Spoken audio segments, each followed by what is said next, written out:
Road trip continues with the middle game of a three-game set between the Houston Astros and the Chicago White Sox from Guaranteed Rate Field. In Chicago, where the Astros were victorious last night, 10-0, they have improved on the season to 14-7 on the year.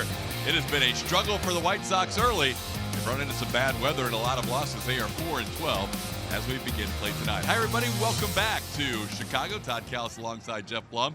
And Blummer, as we continue this road trip, just 2 more to go, 5 in the books. It didn't start well with a loss, but it's been really good since. It has been extremely good. They've won 4 in a row now. They want to win this game today, qualify for that series win, and maybe take another one tomorrow. Seems like every night we're talking about how good the pitching is, and each night they trump the previous night. No, these guys are amazing, and it's hard to believe what's actually going on. That's why we keep putting numbers on the screen to hopefully tell everybody at home the story that we're seeing. They are first in pretty much everything.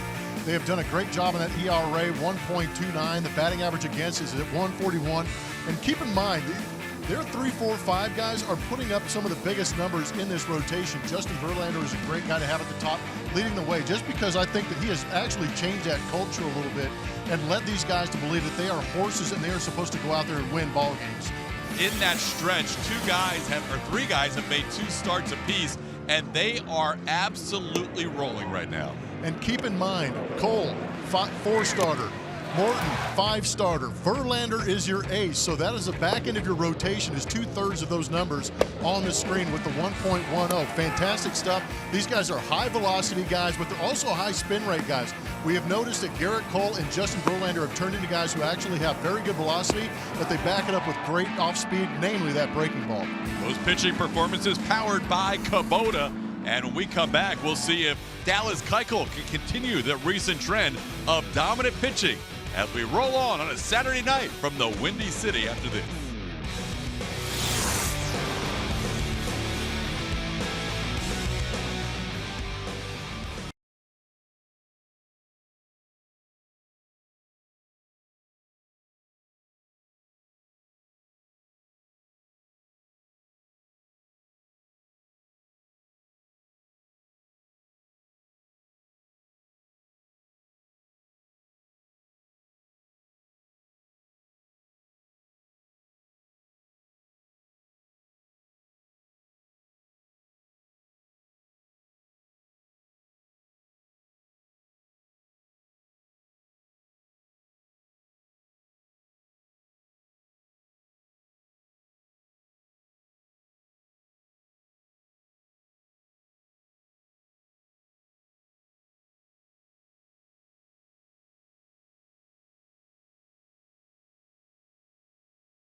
Is brought to you by Arctic, overbuilt, not overpriced, and by Volkswagen. Astros and White Sox on a Saturday evening from Chicago. When we come back, Julia Morales will tell us how the offense has been much improved lately.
To the heater, these Astros getting ready for game 2 of this 3-game series, and happy with the way that they played last night. A good ball game all around, but putting up 10 runs, tying a season high for these guys, and offensively happy. Carlos Correa had 2 home runs yesterday and said the at-bats are just so much better.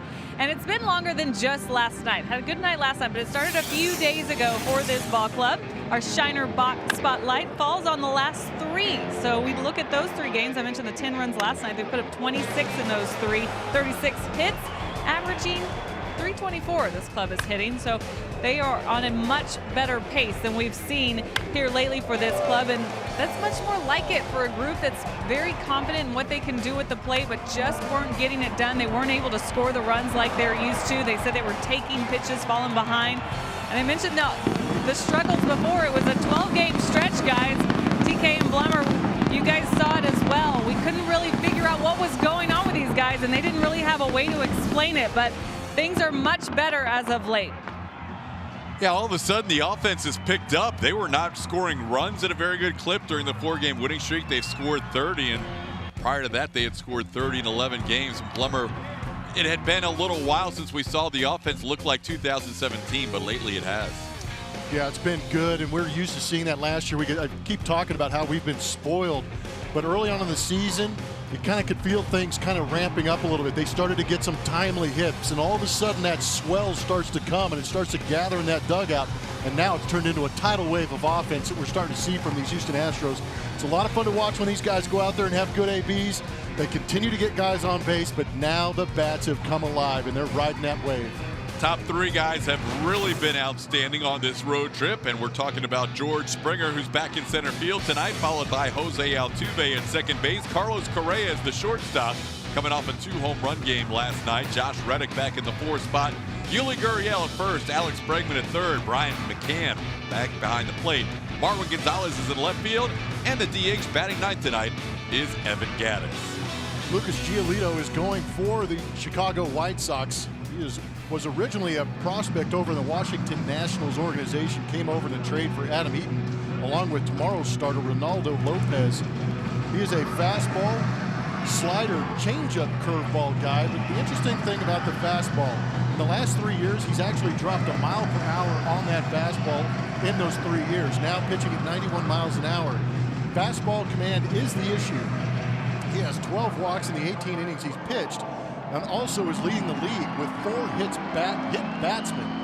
Should be interesting here on a cold night to see the Astros be selective, and again, when that ball's in the zone, see them smash some mistakes. Yeah, I think the cold weather's really impacted him. He's not thrown that curveball as much this year, or the changeup. We said similar things last night with the changeup of James Shields. He's been relying mostly on the four-seamer and the slider this season. As we start on a Saturday evening, glad he could be with us on Game 6 of this 7-game road trip. And just based on the number of players that are wearing ski masks today as opposed to last night, I think it's cooler tonight than it was yesterday. Yeah, this is brutal. I know that Julia is over it, and I think that speaks to everybody in that dugout too. Springer rips one to left field and deep, and this ball is off the top of the wall and stays in play. George missed a leadoff home run by less than a foot. He'll still say thumbs up on a leadoff double. And that's unlucky. And the ball to the center field wall. We saw a ball to the center field wall last night not be a hit with about a 97% hit percentage. That was a seed off the bat early for George Springer. Cold or not, these guys are feeling pretty good at the plate. That's a 90-mile-an-hour, two-seam fastball running right back into the barrel of a right-handed hitter with some serious pop. 103.3 miles an hour off the bat. Just hit the top of the wall on the yellow line and bounced in play. Easily could have gone over for George's 5th home run of the year. Here's Jose Altuve. There's that big curveball, and it sweeps away for ball 1 to Altuve.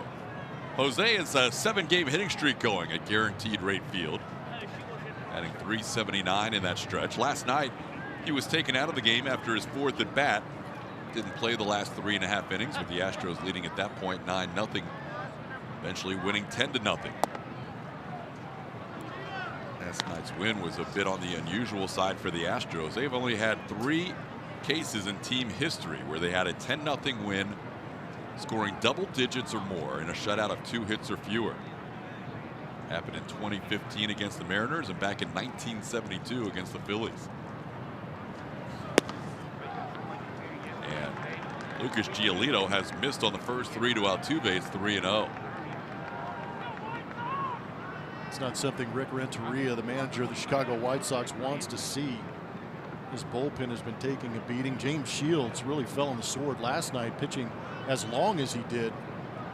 But traffic early usually doesn't tend to go in the opposing pitcher's way facing the Astros. And what you just saw has been his issue this year, is he has not had the strike zone under command, and now meeting at the mound with all the infielders on this road trip. Lumber, as good as this offense has been, it's not surprising that these 3 have been leading the way. Yeah, they're the catalysts on this team, so they have a lot of expectations on them, and when they go, the team usually does pretty good, and guys fall in line behind them. But it's good to see them putting up big numbers here in the last 5 games. It has a lot to do with 4 of those wins in the last 5. Well, here's the guy that hit 2 home runs in last night's game and is hitting .474 on the trip, as you just saw. Moved that average up to .319, and that's Carlos Correa. Correa with a team leading 17 runs batted in. Only 1 strike has been thrown tonight. That was the 2-seamer that George Springer just missed a home run, hitting the top of the wall in left field. 4-pitch walk to Altuve, and now pitch down low to Carlos Correa.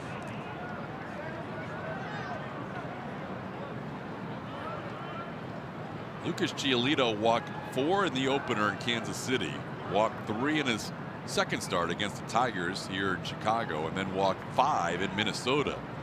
He has averaged 4 walks a start and only averaged 6 innings a start. The command has definitely been an issue for him as he walked Altuve. Now he's 1-1 on Correa.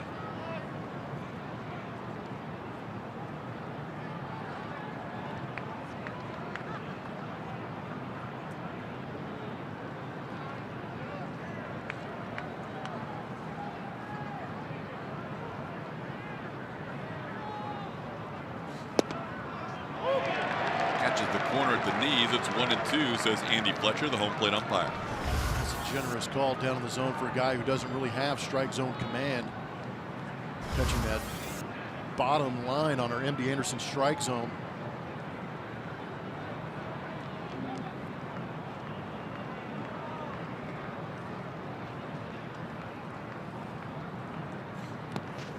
Bounces and blocked nicely by Wellington Castillo, the catcher tonight. A tough pitch to handle. It's 2-2. Such a big breaking curveball. Yeah, it really was, and he held on a little bit longer than he wanted to. Credit Castillo for getting out there. Astros unable to advance 90 feet.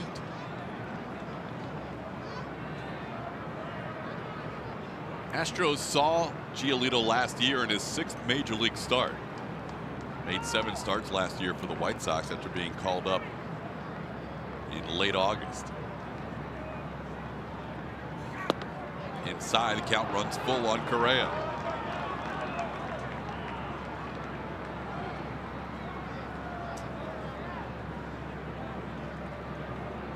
Josh Reddick and Yuli Gurriel, the next 2 hitters, both went 2 for 3 against Giolito in that start last year at Minute Maid Park on September 19th.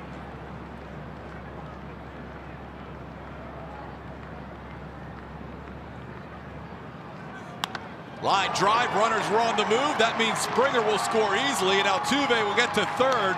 The Astros on top 1-0 on Correa's RBI base hit.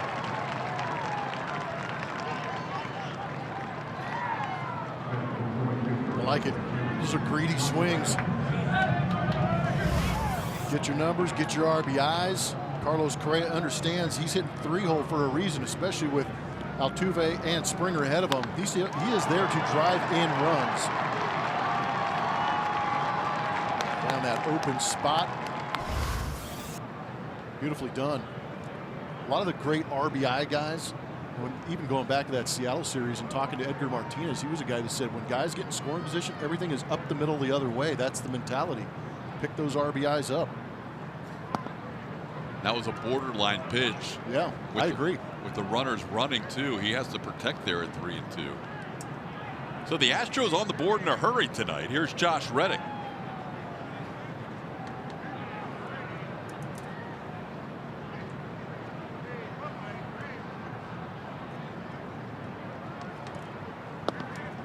Misses the corner, 2-0. What has plagued Lucas Giolito this season has been problematic again today. Getting into hitters counts, not finding consistency with that fastball.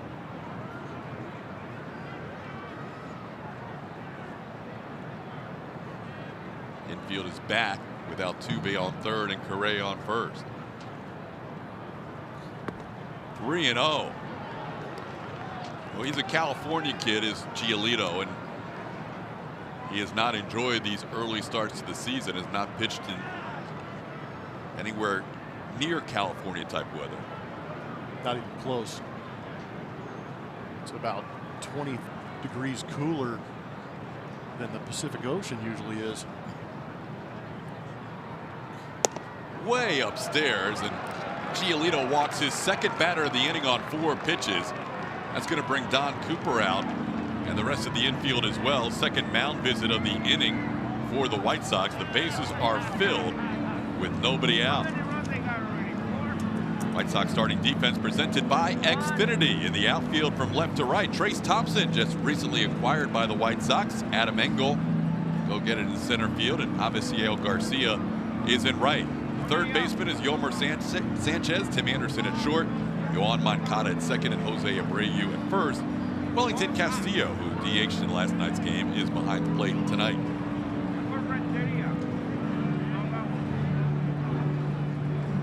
Giolito will face Yuli Gurriel, who since coming off the DL has hit with about as high as exit velocity as anybody else on the team. Some of it has been in tough luck, but he's still batting .276.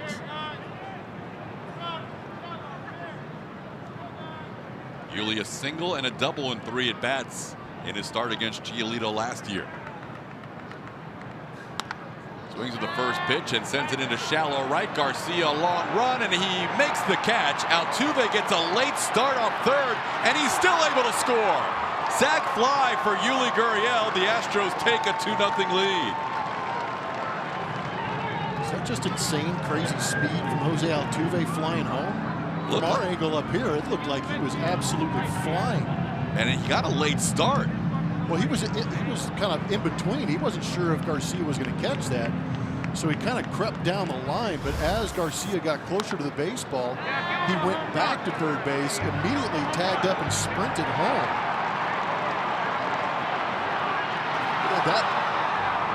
There's a sixth sense on some of these guys when they're on the baseball field, understanding their ability, the play that's happening, and if they have a chance. And I think Altuve, you got to see some of that. That savvy kicked in right there, and he took a chance and it paid off. And once Wellington Castillo took a step back to take that throw, kind of allowed Altuve that lane to score. No, you're absolutely right. Here's Alex Bregman. Well, everybody in the Astros dugout thrilled with Altuve's speed, none more so than Yuli Gurriel, who gets an RBI out of a soft pop fly to right. Bregman takes a strike. Yeah, Yuli might have been a little upset with fighting off that pitch. There's a great look at it, get down the line. He's going to catch it. He's going to catch it, tag up. And he kind of saw a little bit of a hesitation in Avi Sail and said, I'm going to go ahead and take it. And that's what you see. The Astros are a veteran team as young as they are. They're a veteran team in the championship sense. So they know that they've got to put pressure on younger teams. Base hit to left field. Correa going to be held up at third base as Thompson's throw comes home. It's a good one. Good stop sign by Gary Pettis. The bases are loaded on Bregman's single. Yeah, Yuli is very thankful. That was a 227-foot sac fly. That doesn't happen very often with big league outfielders. Watching that replay too, and you mentioned it with Garcia, never really got his footing right. It seemed like he was slide stepping. Yeah, he was kind of ran in at full speed. It's tough when you're coming in full speed to make the catch and then stop. So now the bases are loaded for a guy who has a .750 on base percentage on this road trip. Brian McCann currently tied with Robinson Cano for the most career Grand Slams. Only Albert Pujols amongst active players has more. And McCann, the veteran catcher, watching in the dugout this inning, knows that Giolito has struggled with his command. On our Mattress Firm Supermo cam, you can see that it took about 4 steps for Garcia to feel like he got himself in position to make that throw. That one catches the corner. It's 1-1.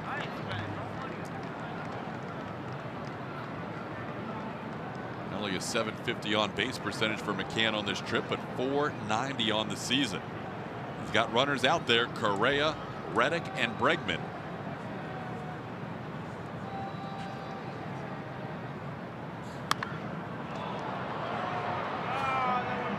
When you saw the runners, you saw the 3 styles of how to wear the hoodie. Correa around the neck, Reddick on the head but not covering the nose, and then Bregman full ski mask.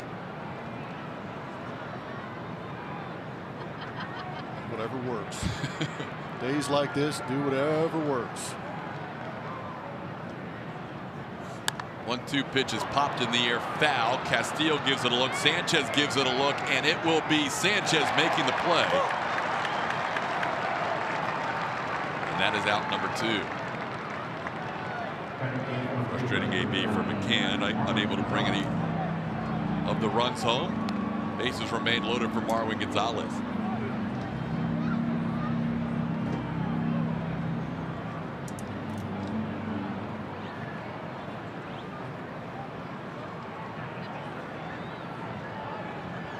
Marwin has 6 of his 7 runs batted in, batting as a left-handed hitter this year.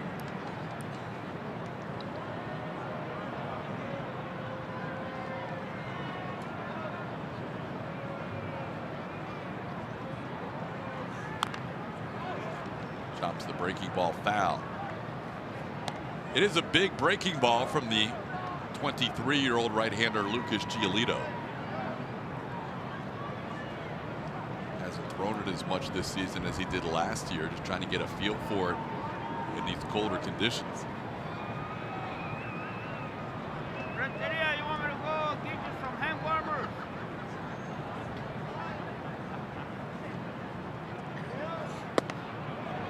There's a fastball on the corner for a strike. It's 0-2.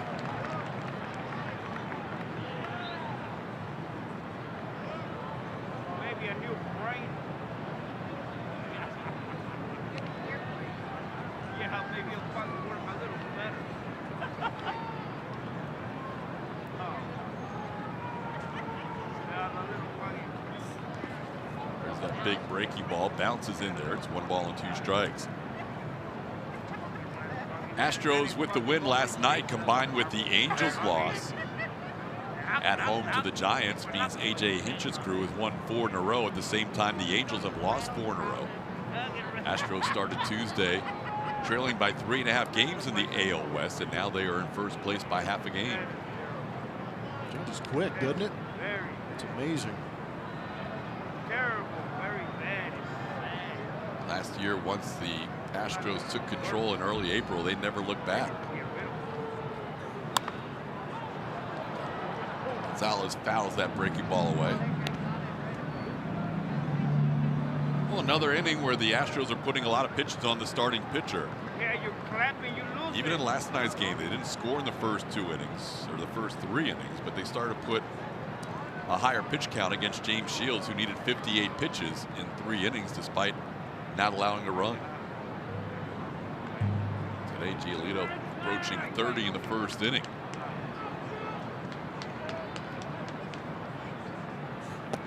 Way outside, 2-2.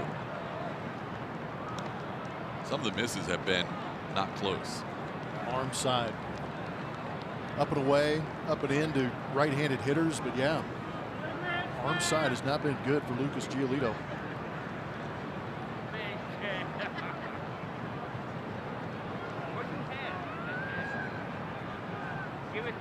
Giolito has not allowed a home run yet this year.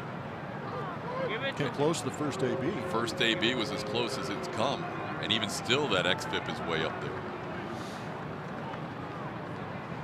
Expected fielding, independent pitching, taking the defense out of the equation, and including your home ballpark or wherever you're pitching that particular game. Marwin stays alive, chops one towards Alex Cintron. He looks like the coldest guy on the field right there. Yeah, Alex Cintron is not happy. There's no joy in baseball right now for him. Gloves, hoodie, ski mask. His locker is completely empty. They travel with 2 jerseys. I think he has it both on. He might have borrowed somebody else's jersey too. Man, he just gained about 15 pounds, didn't he? 2-2 pitch in the right center field. Engel on the move, still on the move, and he will watch it bounce it over the fence. Ground rule double. 2 runs will score. The Astros lead 4-0.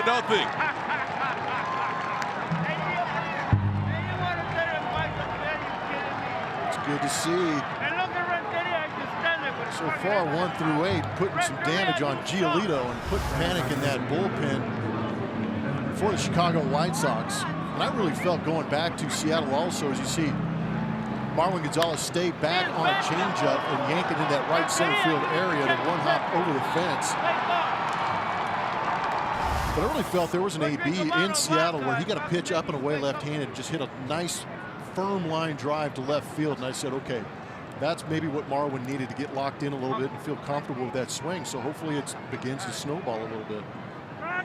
Here's Evan Gattis, number 9 hitter tonight. Astros sending 9 to the plate, batting around in the first inning. And Gattis takes a called strike.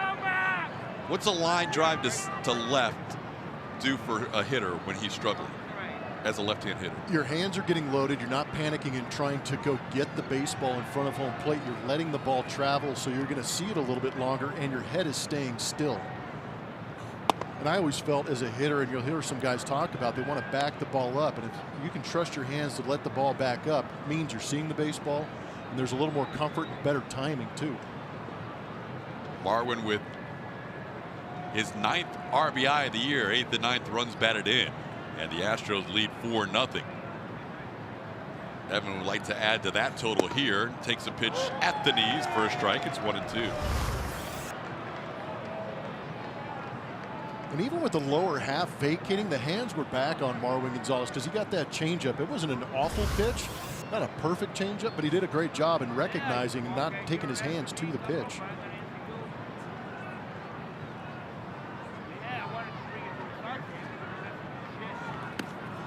Picked by Castillo. His throw is off the bag as Sanchez couldn't quite get there in time, and Bregman dives in. That was a run-saving pick by Wellington Castillo.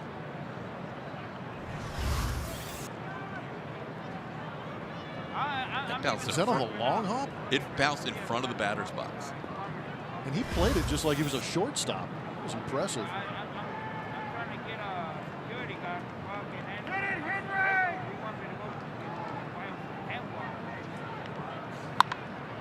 2-2 pitch is down the line to the left. Trace Thompson near the crowd makes the catch for the final out of the inning. The Astros score 4, including Jose Altuve scoring on a sacrifice fly off the bat of Yuli Gurriel.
And that's good news for Dallas Keuchel. No, that is much to the delight of Dallas Keuchel, who threw a complete game last time out there in Seattle. Did a very good job against those Mariners, going 8 strong, gave up 6 hits, 2 earned runs. Therefore, the record is at 0-3 still, but hopefully going to change that today. It's interesting, the soft contact is up for him at 29%, yet the whip is almost at 1.5, and that tells you that he's got some bad luck with some of those soft hits turning into hits. Here's the lineup that Dallas will face tonight, with Tim Anderson at the top for Chicago. He's the shortstop, moved up to the leadoff spot. Avisail Garcia is in right field. Jose Abreu at first. Wellington Castillo behind the plate. Matt Davidson will DH tonight. Moncada drops down to 6 against the lefty. Trace Thompson, Yomer Sanchez, and Adam Engel. And Keuchel delivers to Tim Anderson for a ball, 1-0. That's the one thing that has plagued Dallas Keuchel. 10 walks on the season, only 1 in that last start. Dallas was in command throughout against the Mariners. Only needed 96 pitches to get through 8. And AJ said if the team had tied it up or even gone ahead, he was thinking Dallas could pitch 9th as well. I like it. He doesn't mind leaving those pitchers out there for those high pitch counts in the early 100s.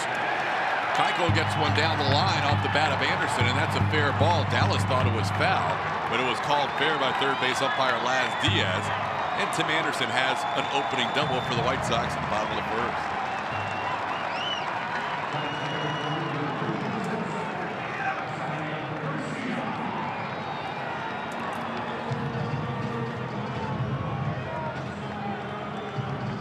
Try to get in on the hands of Tim Anderson. He just yanks it down the line. Come on, Avi! It's that cutter up, in off the plate, but Tim Anderson did a good job of pulling the hands in. Here's Avicio Garcia.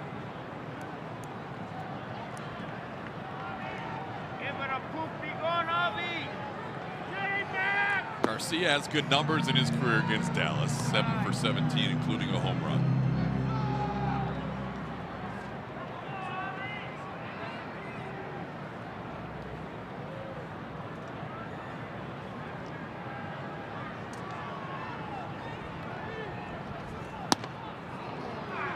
Missed the fastball. It's 1-1. Keuchel's 8th career start against the White Sox, 5th time here.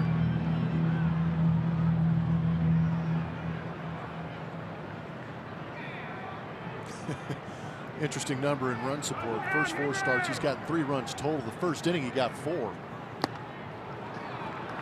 Now it's 1-2. I think Dallas worked ahead more last start than he did the previous 2. Once he works ahead, he can set everything up. Puts a hitter in a tough spot when he starts to try and work off those edges if he's in command of the AB.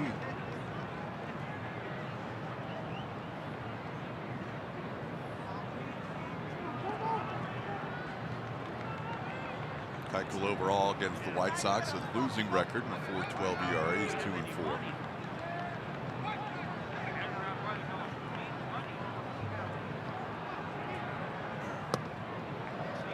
Up and away. It's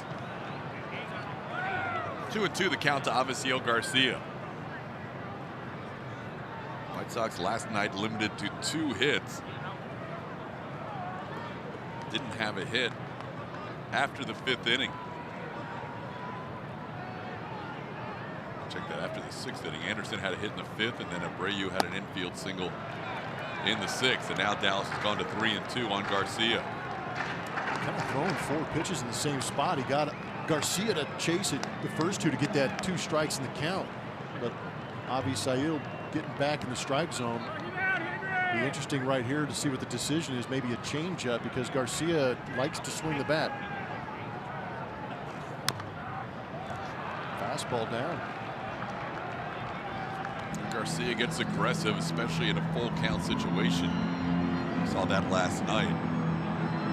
I thought you were going to say he gets especially aggressive when a baseball's thrown anywhere near the plate. You can say that as well, be accurate. When your batting average is the exact same as your on-base percentage, it means you have not drawn a walk. Swing and a miss. Dallas Keuchel gets Garcia swinging. That's the first out of the inning. I wonder if that was an adjustment in the AB by Brian McCann and Dallas Keuchel, recognizing there was a little bit of a blind spot in that up and away portion of the plate. All 3 swings and misses were in that same portion.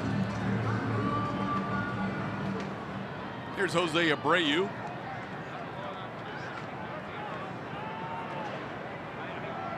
Abreu hitting .300 his last 7 games with a couple of home runs. Dallas typically likes the month of April.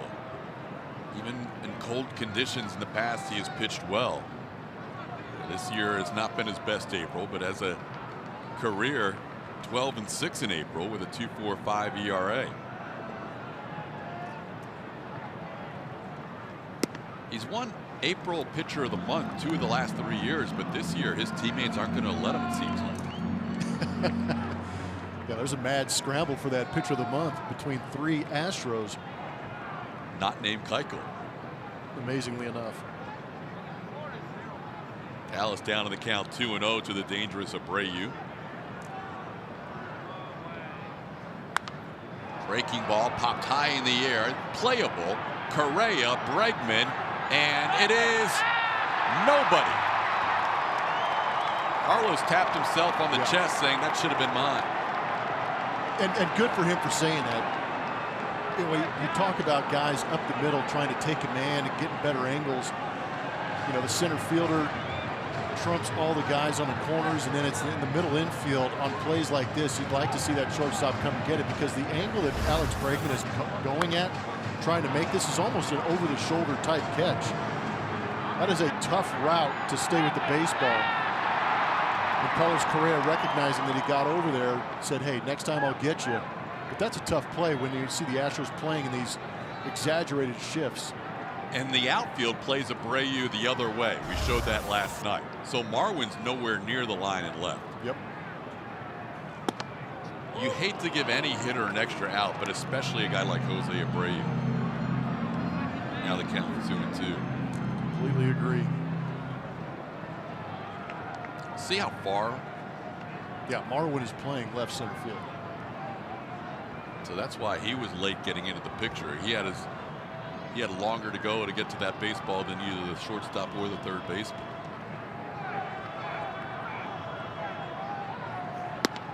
Now the count's full.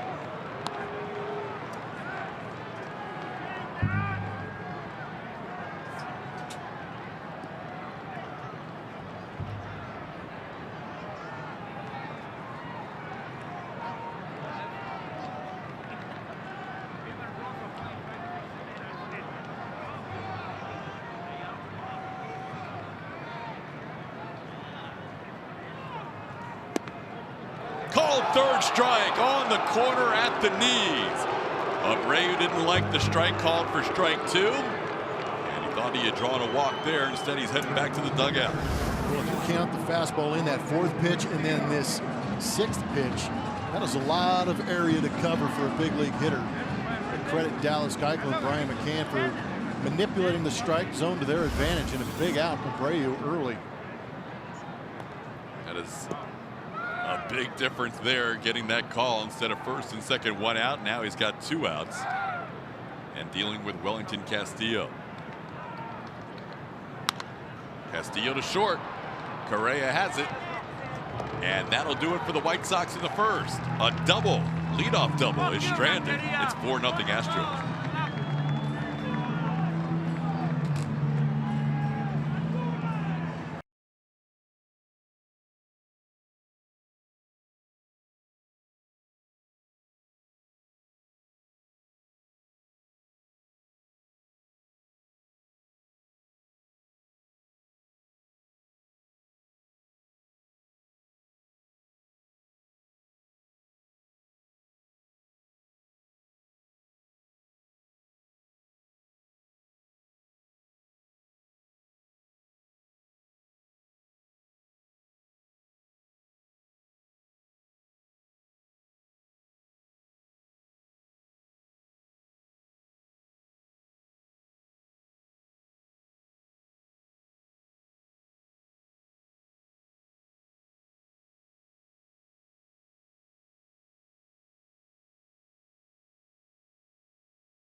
Last night had an interesting event happen on this baseball field. Yank one down that line. A couple of runners come in, but with the ball being knocked away by Marwin Gonzalez, turns into the Little League home run in the big leagues. And the reason we call it that Little League home run is because basically he just ran until they tagged you, and they were unable to tag him. Getting all the way around and getting some high fives.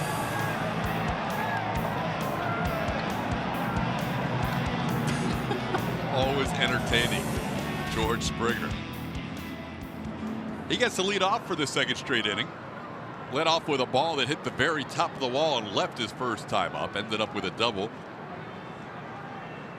Astros in the first inning scored 4. Let's do it again. Well, if Giolito's going to have any success tonight, he has to show a little better command than he did in the first inning. And that's on cue. He throws one to the backstop. Just a bit outside. Nuke LaLoosh showed up I mean, he's got a great amount of break on that curveball. You can see it from center field. It's about a bigger curveball as you'll see, but it's just not where he wants it to go right now. Yeah, that's not where the plate is. Small detail. Now it's up and in, and George is like, nah, not on this night or any night do I want to take one. Yeah, it's like me on the golf course. Yank one left, I overcompensate and slice to the right.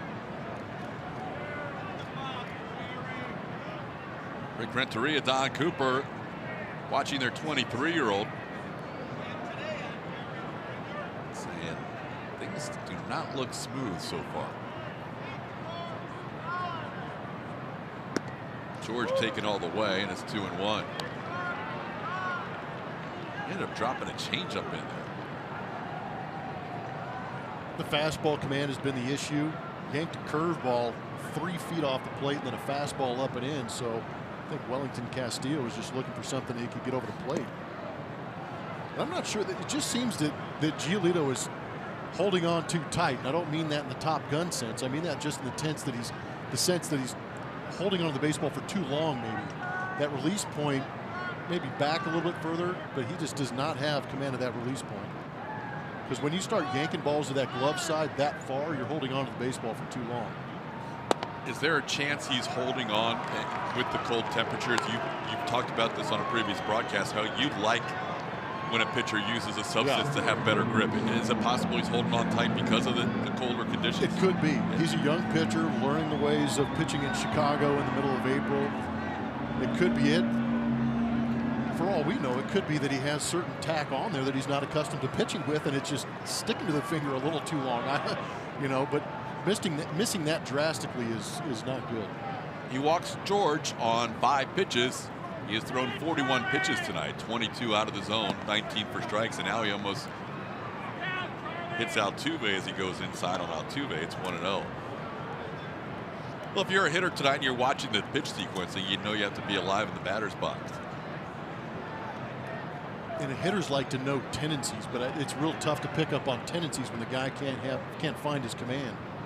All you have to do is watch where Castillo sets up, which usually has been in the middle of the plate, and then watch where the pitch ends up. That one was the first one he's thrown where the catcher has wanted it. It's 1-1. At least this inning.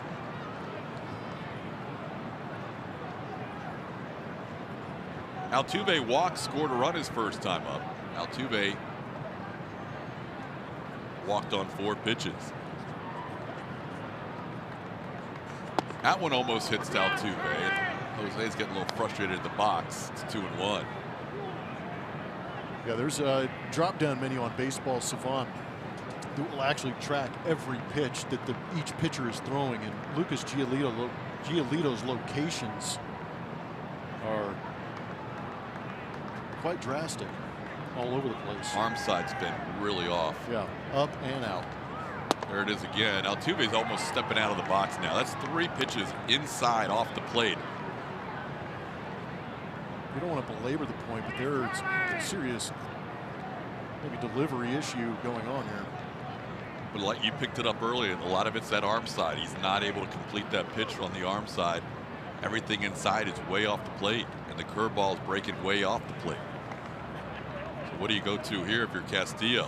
Oh, he gets one over the plate at the knees. Altuve thought he had drawn the walk, and he's coming back at 3-2.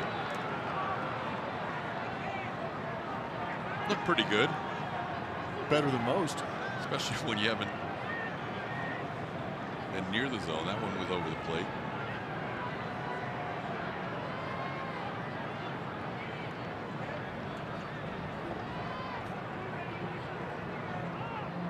But to your point earlier about looking for tendencies, in this at bat from Altuve, there are no tendencies. He's had 3 pitches in on him, almost hit him 3 times, and then he's had 2 pitches dotted up at the knees. And they were the same pitch, fastballs. So the fastball, 3 of them up and in, and then 2 painted down and away. What are you trying to cover right here? That's the tough part. See how aggressive Tuve is here with a 3-2 count. Up and in again. Back-to-back walks. That is now 4 walks issued in this game by Lucas Giolito. It was a big night last night for Carlos. And what's beautiful about this is we had a chance in that first home run see him go oppo taco over the head of Garcia into the Astros bullpen. Little tip of the cap around third. And then it was an opportunity, got a hanging slider and raked it on a line to left center field. On the replay, it looks like it just snuck over the fence, but that was a laser to left field. So the swing coming around for Carlos Correa, the RBIs being racked up. I believe that was his 7th multi-home run game in his early career. Castillo set up down and in, and he threw it down and away. And with that pitch, Don Cooper comes out. This will be the 3rd mound visit already. We're in the 2nd inning. And here's the issue for the White Sox. Their bullpen got beat up in the last 2 games in Oakland. Yeah. James Shields threw 111 pitches last night just to save the bullpen. They still ended up using Carson Fulmer, who's a starter out of that pen last night. There's nobody warming up right now. No, there's some serious issues in the back end of that bullpen.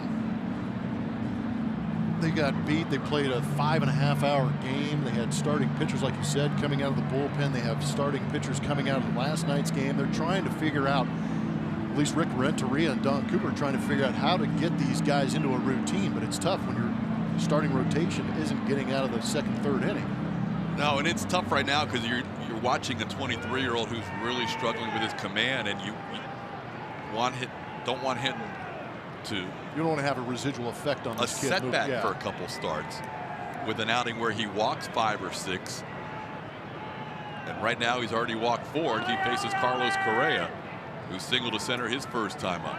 But I think that's the interesting spot that the Chicago White Sox are in. Instead of going out getting a bunch of marginal free agents, they're going ahead with these younger guys to give them experience at the big league level. A lot of these guys would figure it out in AA, AAA before they get to the big leagues, but here they are on the biggest stage in the sport against the best team in baseball.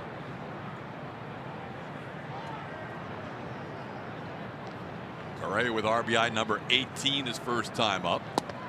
Big swing, no contact, and for one of the few times tonight, Giolito ahead of the count, 0-2. Man, if he would have connected with that. Yeah. Powerful swing from Carlos Correa. He likes hitting here. Hit it, Nicole! Come on, Nicole!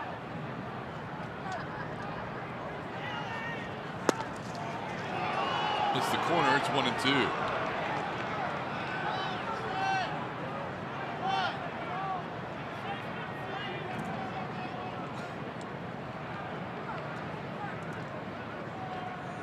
Springer and Altuve walk to start the inning.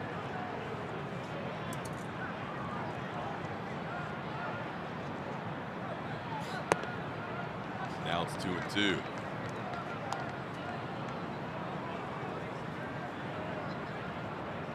Sometimes when it's cold out, as you can see Correa ask for time, you tear up a little bit. It's so cold. Yep, the wind starts swirling around, getting those eyes.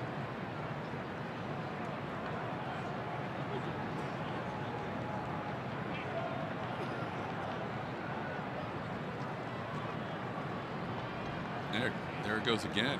He's still having trouble. Tell Julia down there that I've got some Japanese eye drops if he needs them. We'll let him know. Yeah. Julia will get the word to him. What do they do? You don't want to know.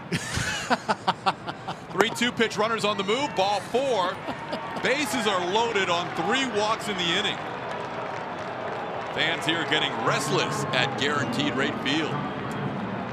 Well, what is Rick Renteria to do? He's already got a depleted bullpen, but he may not have an option here if this continues.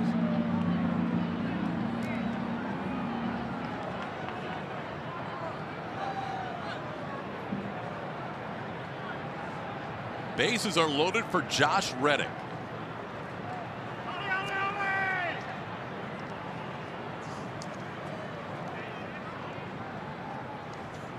Reddick deep to right field.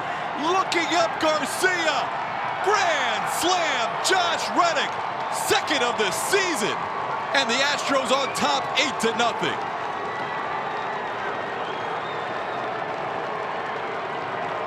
a tsunami of boos flood down.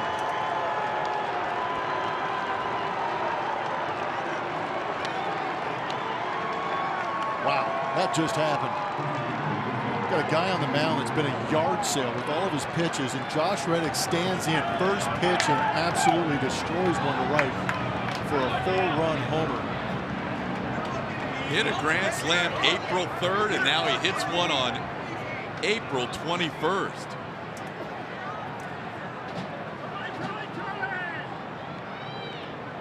Seventh career grand slam. And now the White Sox finally will get bullpen action going. They don't have a choice. Man, oh man.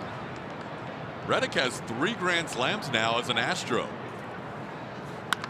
Here's a ball on the right side. Abreu backs up. He'll need help from his pitcher covering, and he gets it from Giolito to record the first out of the inning. Josh Reddick, first pitch swinging on a young man that's having a tough time gaining command of the strike zone, and that is the down and in happy zone for a left-handed swinger. My goodness. He dropped in on that and rode it out of here.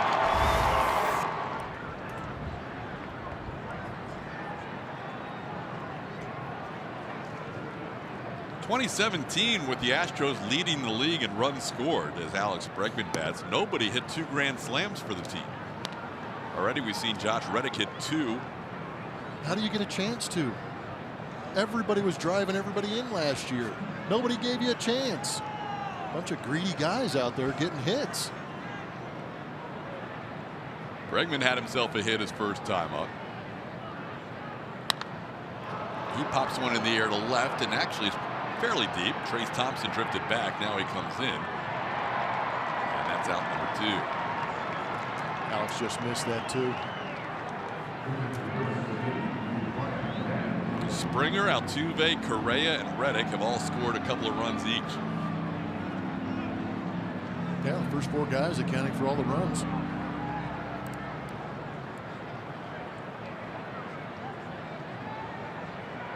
Here's Brian McCann. He popped up his first time up.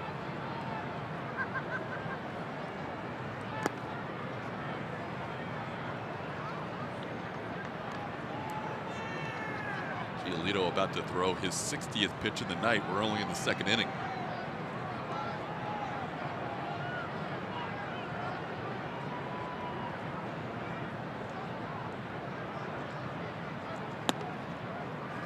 (2-0). Chris Wolstad warming up for the White Sox during this inning.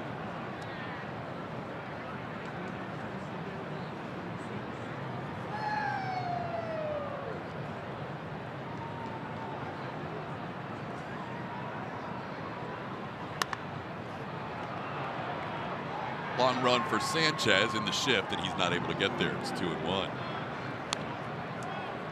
Well, the other issue for Rick Renteria, not only do you have to worry about tonight, but you want to have a little bit of a bullpen available for a day game tomorrow. And then you go to Kansas City, where you play 5 games in 4 days with a doubleheader. Man, oh man. Baseball's fun. Already in this season that has not started well for the White Sox at 4-12. Now they've got a bunch of games backed up against each other, including more games than days played here in this stretch. 2-2 pitch. McCann swings, foul tips, caught by Castillo, and that'll do it. The Astros take an 8-0 lead. Reddick's spidey senses said, don't wait, get the first one you get. He turned on it, flipped it.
HOU.com to stream on your computer.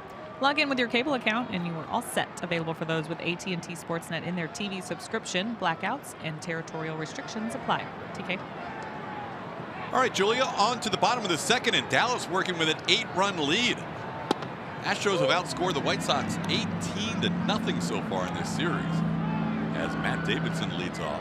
It's a good way to increase your run differential. Differential has been looking pretty good lately. Little check swing, foul ball, it's 0-2. Davidson started out the season with a bang. He had 3 home runs in the season opener in Kansas City. Since then, he's added 2 more. He's tied for 6th in the American League with 5 home runs. He's been tied, by the way, by Josh Reddick, who now leads the Astros with 5. Yeah, Matt Davidson, in writing his numbers down on my scorecard to get this day going. .216 batting average, yet his OPS is at .894. That's a lot of slugging to try and compensate for the low average. Well, last year he didn't walk much. He was way aggressive in that first season with the White Sox. I think he walked only 19 times all year, and this year he's already walked 11 times. You start thumping baseballs out of the ballpark, they're going to try and be a little more careful with you.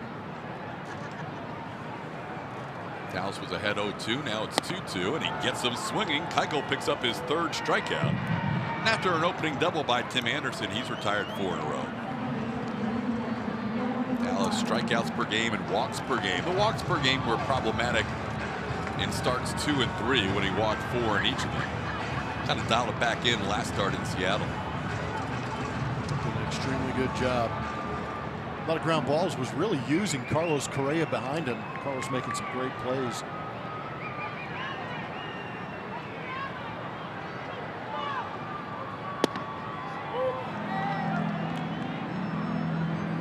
It was Dallas's 12th career complete game in his last start. Ended up being an 8-inning complete game as the Astros lost 2-1. Only loss on this road trip. They lost the opener in Seattle, and they have won 4 in a row, plus lead tonight 8-0.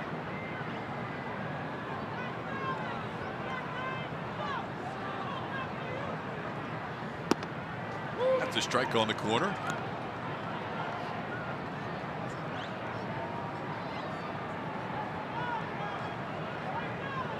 $14 ground ball outs in his last start out of 24. That was Dallas Keuchel.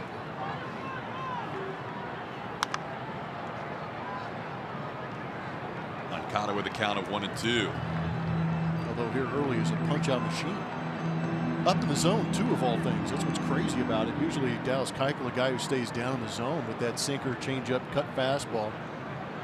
A couple of these punch-outs, namely Garcia and Davidson, up in that zone.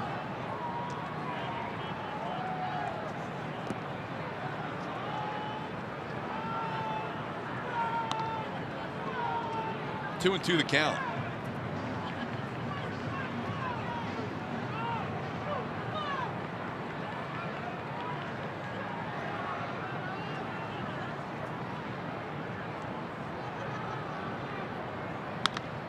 On the ground, Bregman on 2 hops.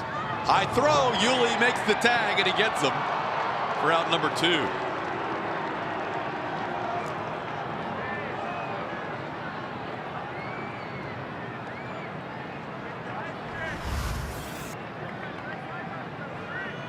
Good job coming in and getting that one big hop. Cold night. Sometimes the throws get a little errant. What I love on that play, and I'm not sure if I asked the guys if we could get a replay of it. Do you see who was backing up that play? Two-back. Josh Reddick, the guy who hit the grand slam. That's good. He was almost to the warning track in foul territory backing up the throw. Like to see it. I like hustle guys. When you're a third baseman or any infielder, let's take another look at that play. Yeah, we're all going to look at it, Todd. Thank you. Thank you. The throw's up in the air. And you see Yuli making a great play, but back behind where Moncada finishes off is where you see Josh Reddick. It's a pretty good hustle. Had his guest out too. He didn't know he was positioned up the middle. No way a second baseman's going to back up a play from there. Yeah. Oh, a cold night. You got Bregman out there, and he's sat around for a while, hasn't made a throw. What do you do to stay warm, to keep it loose when you need to make a throw when you haven't had to touch the baseball in 35, 40. You know those hot Yeah. packets you break and shake them up a little bit? Use those. Usually keep those in your back pocket. Correa put that one in his back pocket as he made a throw to get the last out of the inning. Another ground out for Keuchel.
He was sitting right next to the trainer for the Chicago White Sox, longtime trainer Herm Schneider.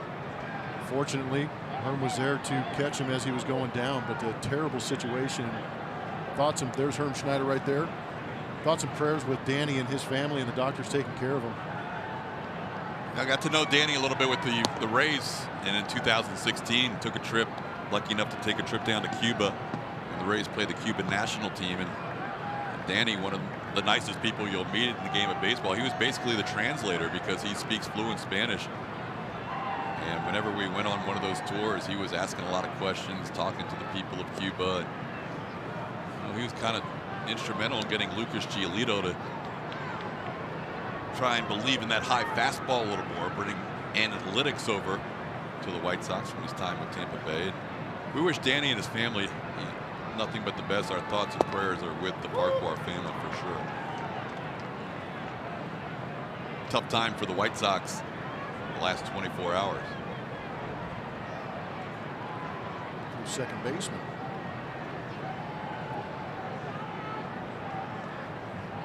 Leury Garcia. Leury Garcia enters the game. Juan Moncada grounded out his first time up, and he has left the game.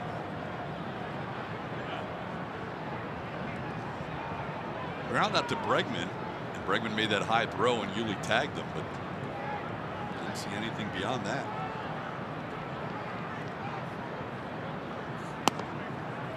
Another walk. That's 6 walks issued by Lucas Giolito, and with that, White Sox will get the bullpen moving again. That's the Baseball Savant pitching location chart that we've had access to, and it's not ideal. That is so. This is down and into left-handed hitters, and this is up and into right-handed hitters. This is as if you are the catcher.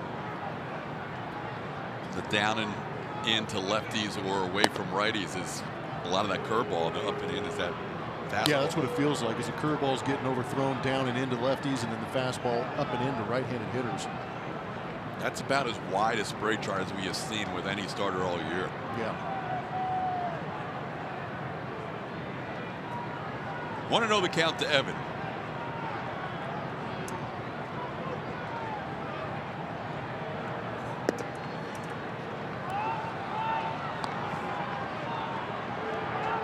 The other thing that happens on a night like tonight is your defense starts to sit around, and we're going to have another meeting. They're going to test this. Yeah, what are the repercussions? Down 2, Mount Business Plummer. Have we figured out what the consequence is? If you go to a mound visit after your 6th? Yeah. Still waiting on that? And the umpire is going to try and prevent that from happening. Be a good idea. Not allow the catcher to go out there. Unless there's a cross-up or unless there's an injury concern, there are some. Yep, there's ways to get around it. Loopholes. There are some different. Chris Volstad begins to throw. Different loopholes in the system or different ways you can still have a mound visit, but in terms of just to talk to your pitcher, they should not let a catcher go out there. Whatever was said, probably throw strikes, is not working. It's 3-0. Being an ex-player and being around pitchers, I really hope that nobody said that. Throw strikes? Yeah, that turns into fighting words. Pitchers don't like hearing that. That's like telling a hitter, go get a hit. Well, he probably just said, hey, you know, we're 1 pitch away from a double play. Stay with it. Now he almost hits Gaddis. It's getting to the point now as Giolito looks into the dugout where he's just not sure of where the ball is going. And that's enough. One of those nights, never could get a grip on the baseball. 7 walks 2 times through the lineup, including back-to-back walks in this inning, and almost hit Evan Gaddis. We'll have a pitching change in the 3rd.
Sportsnet SW. Today we ask, which Astros All-Star would be your #1 fantasy baseball pick? George Springer, Jose Altuve, Carlos Correa, you going Justin Verlander.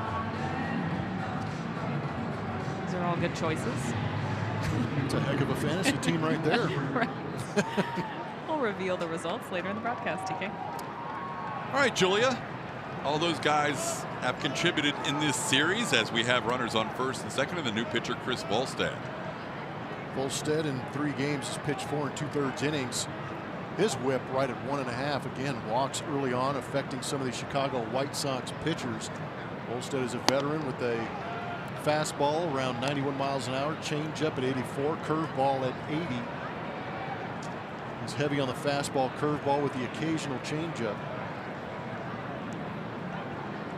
Volstad pitched in that 14-inning game on Wednesday in Oakland, pitched 3 1/3 innings. Gets a comebacker and bounces the throw to second. Nice play by Leury Garcia to turn the double play.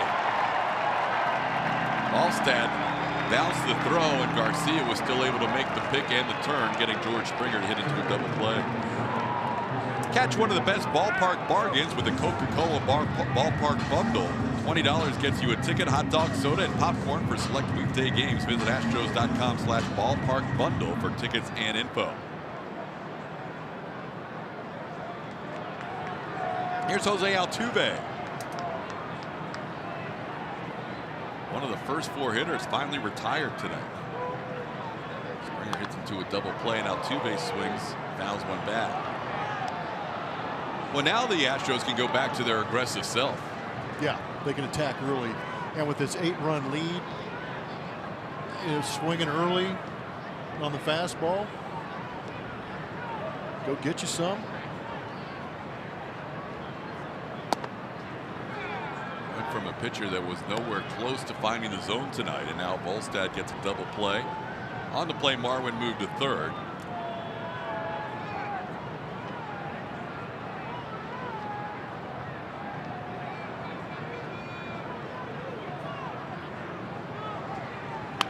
Up the middle, that's going to get through for a base hit. Jose Altuve drives in Marwin. It's now a 9-0 Astros lead.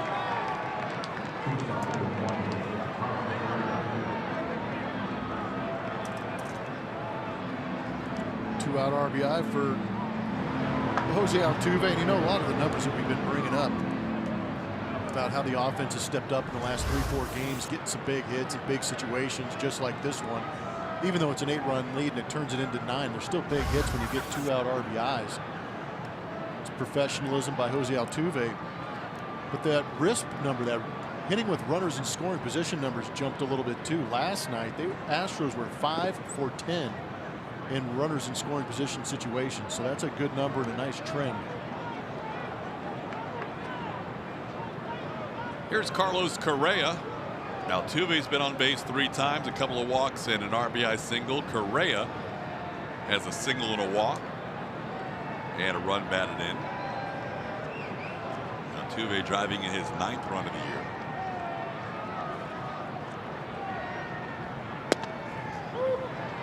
One and one to count. Volstad came in that game Wednesday and lasted 3 1/3 innings. It's not his longest outing as a reliever. That came against the Astros last year, but he pitched in a game at Minute Maid Park on the 21st of September and threw 4 1/3 innings.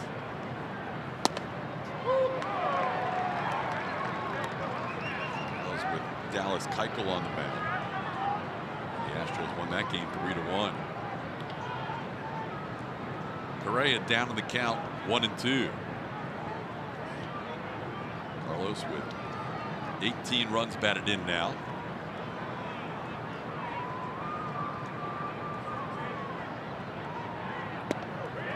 All third strike. Correa thought that was outside.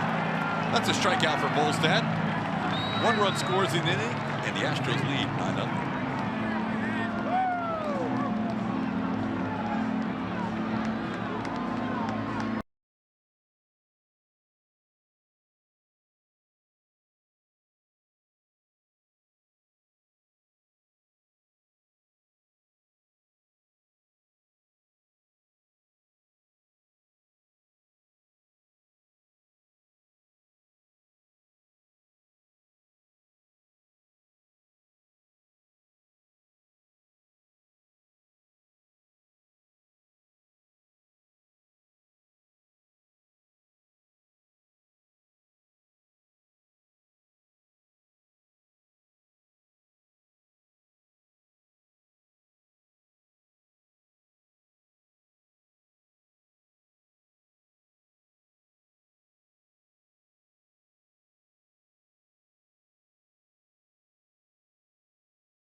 this road trip, or second great start on this road trip.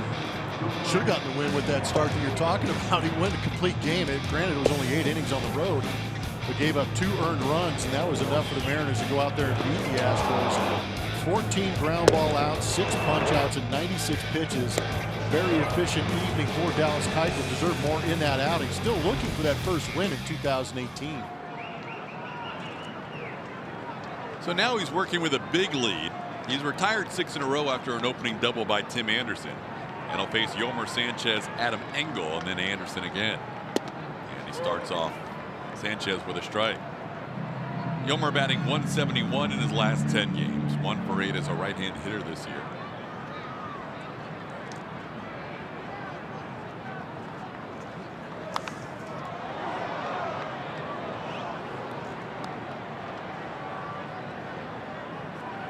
Astros with 9 runs on just 6 hits.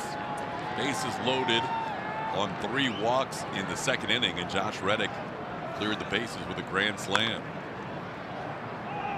You want a fun stat? Yep. I don't know if it's really a stat, maybe just more of a statement or a fact. 3 Astros in this game already have 3 at-bats. How about it? This is Sanchez's first at-bat. And it'll be Adam Engel's first opportunity. He's 2 on guys deck. with first getting their first ABs. Guys in the field are tired already.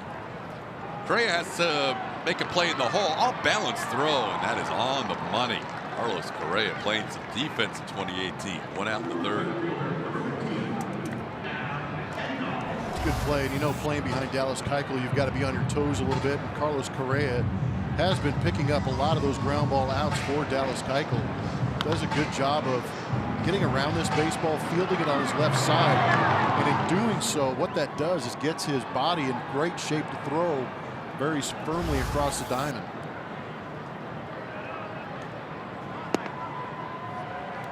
A.J. Hinch saying yesterday that first step in the range has definitely shown improvement this year for Carlos Correa. Here's Adam Engel. He chops one towards Bregman. This is a foul ball. Alex makes a throw just in case, but it is a foul ball. Alex is good at those throws from foul territory. Really is.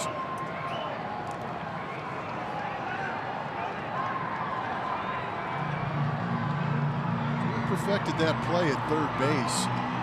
It'll be interesting by the end of the season with Manny Machado moving off of third base. Evan Longoria going to the San Francisco Giants kind of opens up an opportunity for Gold Glove. I was looking through the American League the other day after we had that discussion. I agree with you. There's an opportunity, right? There is. Yeah. Those are the 2 big dogs, were Manny Machado and Evan Longoria. Adrian's getting a little older. Beltre. Good point. There's a ball into center field. Originally George came in, and then he had to take a step or 2 back. Makes the play for out number 2, and he tells his corner outfielder. Guarantee all the 2018 tickets you want with a full or partial season plan. Season ticket plans let you enjoy the best seats at Minute Maid Park, save money, and receive great benefits all year. Call 1-877-9-ASTROS or visit astros.com/season tickets for more info and get your seats today. After allowing an opening double to Tim Anderson, Dallas has retired 8 in a row. Here's Anderson batting. 2 outs, bases empty, and he takes a strike. Anderson and Justin Verlander had a little discussion during last night's game. Yeah, they got to be friends. There's still a little carryover to that in that first inning after the double. Conversation continued a little bit more as Keuchel ahead of the count 0-2. Yeah, Justin was very vocal in explaining it after the game, too, in some of the articles that I read. About why he wasn't happy with Anderson trying to steal, and then a little celebration, even though he didn't actually steal. It was a 3-0 walk in a 5-0 game. And he carried forward from there. Verlander would eventually pick him off and get a runner, the trail runner, heading into second base. And that's what kind of set it off as Justin went over to second base and said, thanks for running into that out. Anderson didn't take kindly to it. It's kind of on that borderline with that 5-0 lead. Is that taboo or not? And to be honest, at the time, I didn't really recognize that as a possible excuse for the altercation. But I think it was more of the celebratory issue at the end of the play. Thought he had a steal. Actually, it was a walk. And he was pretty fired up after the base hit, too. Broke up the no-hitter.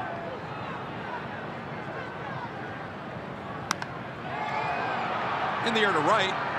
Al sent Reddick back. Josh makes an over-the-shoulder catch. Wind blowing out that way, pushing it towards the track. Dallas has retired 9 in a row.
Can't give up on these plays. He understands that shift is being employed, but a lot of times you'll see guys put their head down and run in anger, and I think that Josh Reddick is one of those guys, but it turns into hustle, and it turned into a knock last night. Really sparked things for the Houston Astros also.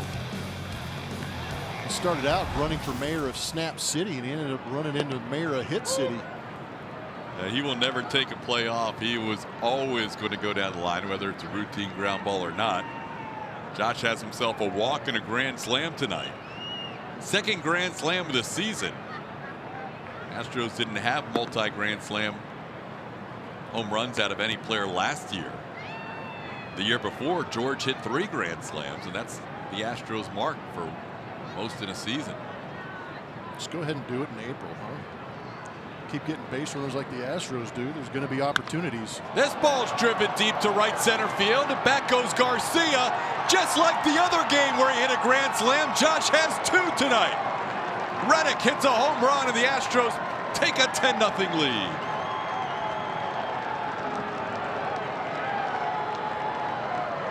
Comes away, Josh Reddick.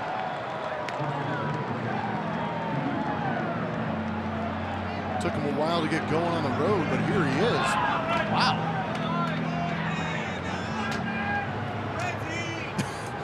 Were those for us? I guess so. Julia, right back at you. Julia's down there. Here's Yuli Gurriel. Takes a called strike. Occasionally, when it's a cold night, the regulars who aren't due up that inning will run back to the clubhouse. So he hit a few less high fives than he normally does. Can't blame him. That one's down and in. It's 1-1. The White Sox fans on a chilly Saturday night have come out and watched an offensive explosion by the Astros tonight. 10 runs on 7 hits. Reddick with 2 home runs. Yuli slow chopper towards third. It hits the bag. Everything going right for the Astros.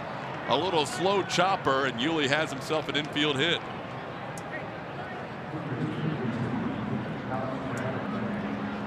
When it's good, it's good.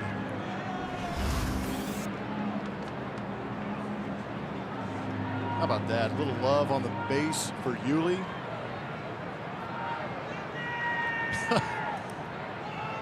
Play this game long enough, you see some crazy stuff, and you get in some of these lopsided games. And Yolmer Sanchez down there at third base, that look at the end of this whole thing is pretty much explaining it all. Alex Bregman fouls one out of play.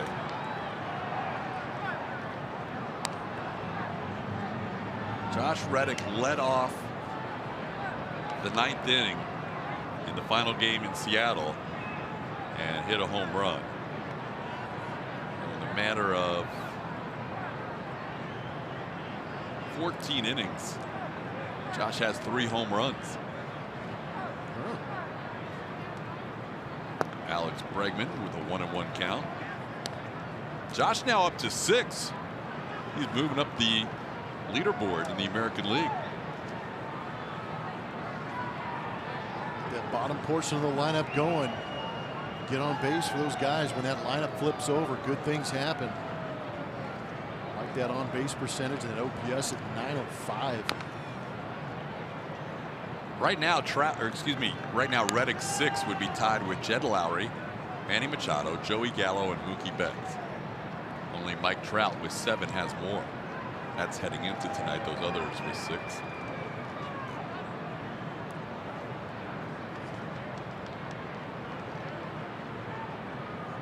Bregman a single and a fly out, 1 for 2.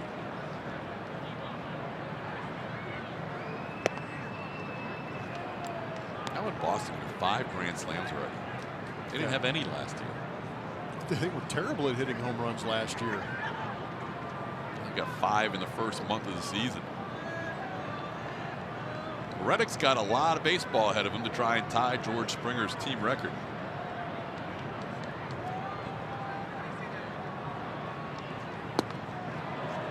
Bregman goes down on strikes. That's the first out of the 4th inning. This will be Josh Reddick's grand slam home run. Down, in, got underneath it, launched it out of here. This is the solo home run, a little more middle, good extension. Getting to contact, good recognition, and staying through that. That was well struck. To the tune of 102.8 miles an hour off the bat. Low launch degree at 23. There's 1 out in the inning, and Yuli is all the way at second base on this foul pop-up, and now he hustles back. Yuli momentarily lost track of the outs, and he was able to get back in time. He and Alex Cintron say now there are 2 outs. Alex Cintron is going, hey man, you need to stay on the base and listen to me. I'm not having another one of these situations. Namely the Evan Gattis situation that turned into a triple play. The difference was Yuli could hear Alex tonight. Yes. The other day, Evan apparently couldn't hear Alex. Well, you get in those panic situations and you probably speak in your native tongue. And I'm sure Alex Cintron went straight to the Latin speak on Evan Gattis, and he didn't know what the heck he was talking about, whereas Yuli Gurriel said, I think he wants me to get back. Yuli took a U-turn at second base. Yuli didn't care. There was 1 out, 2 outs. He was off and running. And then somehow it dawned on him that there was only 1 out in the inning, and he just U-turned it back. Things that happen in a 10-0 game in the 4th inning. Here's Marwin Gonzalez.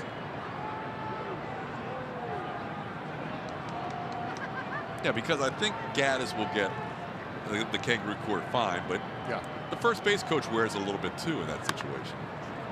Well, and sometimes that's the first assumption. Where was the base coach? Why isn't he, letting these guys know? We had a good replay in Seattle of Alex going all the way to the line as far as he could go without being in play and screaming at Evan, and Evan just was in a different world. Still, he has so much clothing on. He looks like the Stay Puffed Marshmallow Man out there. Yeah, I think he would give Julia a run for her money as the coldest person in Chicago tonight. He is wearing an entire trunk of clothing. I was going to say, how many layers? You could go great. up. Yeah, you could go up and full on punch him right in the chest, and you wouldn't even feel it. I'm going to get some tips after the game on how to layer up. He's really not that heavy a guy. Is there a bulletproof vest under there? I mean, Marwin the other way, slices one foul. I don't know. Do they have warming blankets that don't have cords? You might be having that underneath. So that person looks comfortable. Even though she's bundled up, she looks comfortable. Cintron bundled up does not look comfortable. No. Just hope he didn't drink a ton of water before the game. this is not baseball game attire.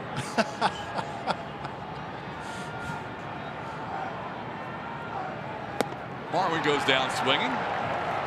Volstad comes in, he picks up a couple of strikeouts, but Josh Reddick adds to the lead. Going deep into the night. Back-to-back nights with an Astro with 2 home runs in a game. It's still early.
Guaranteed rate field in Chicago.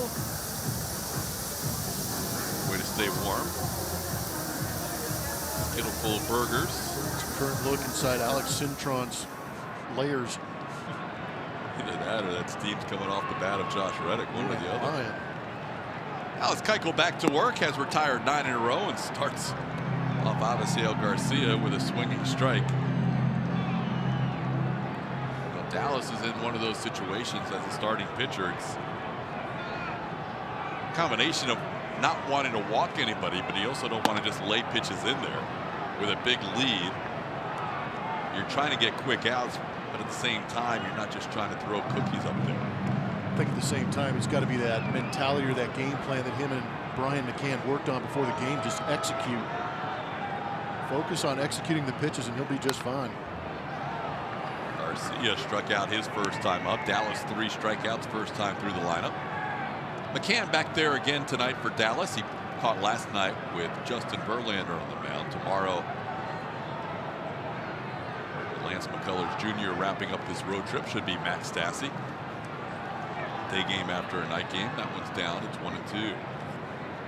McCann's done a real nice job this year in all aspects of the game. We already know he can lead a pitching staff.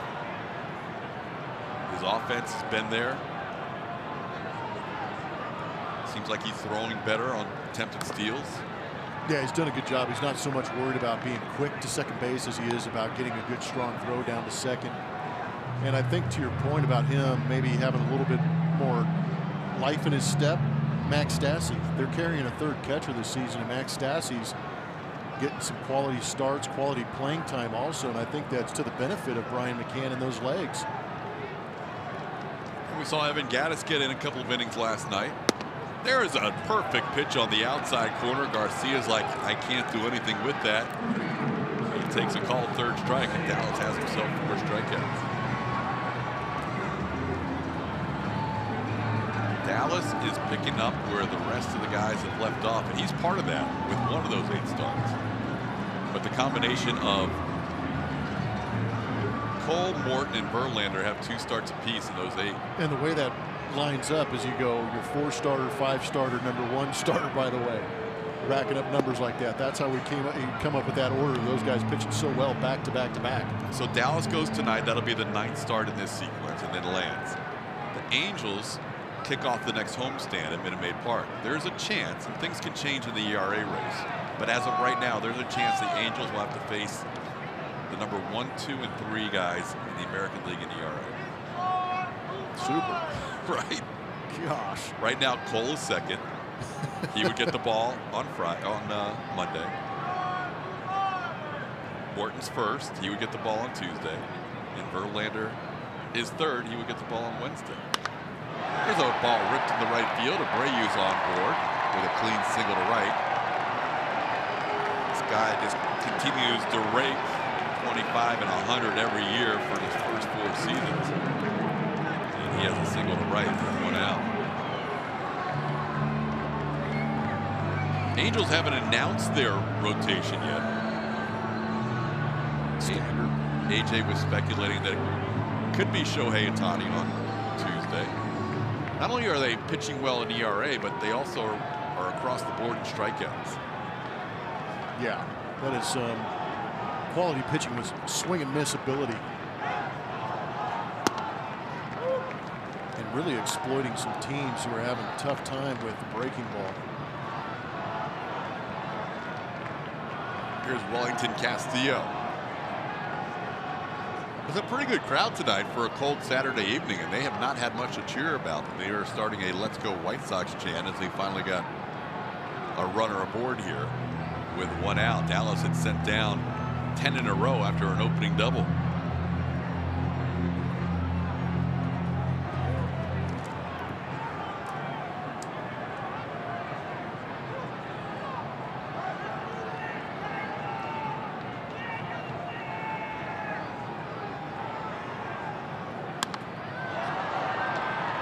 In the air center field, George doesn't have to move very far.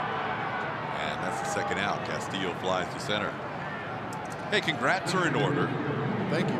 We have quite a team that helps us out, both at home and on the road, in the Public Relations Communications Department. And yeah, this is a good one. Added a member to their family. Steve Grant and his wife Ginny works with us in the broadcasting side of things. I had a little baby boy, James Robert Grant, yesterday morning. Congratulations to the Grandes. New Grande. Very cool. I mean, heck of an excuse to miss this warm weather trip, but it's been on Chris Pixoto's shoulders. It's good to have those interns floating around that you can use on road trips.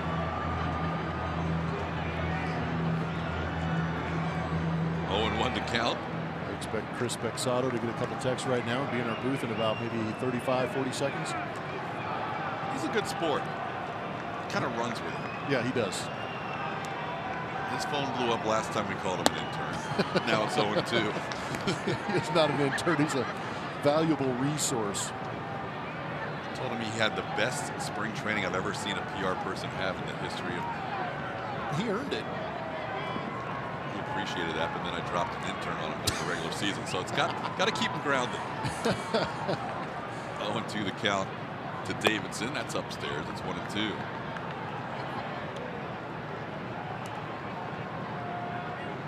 Dallas so far 58 pitches. If he gets through this at bat in the next pitch or two, he'd be at 15 pitches per inning or less. Coming off that great outing in Seattle where he had 96 pitches in 8 innings. That one bounces up there. 2-2 the count.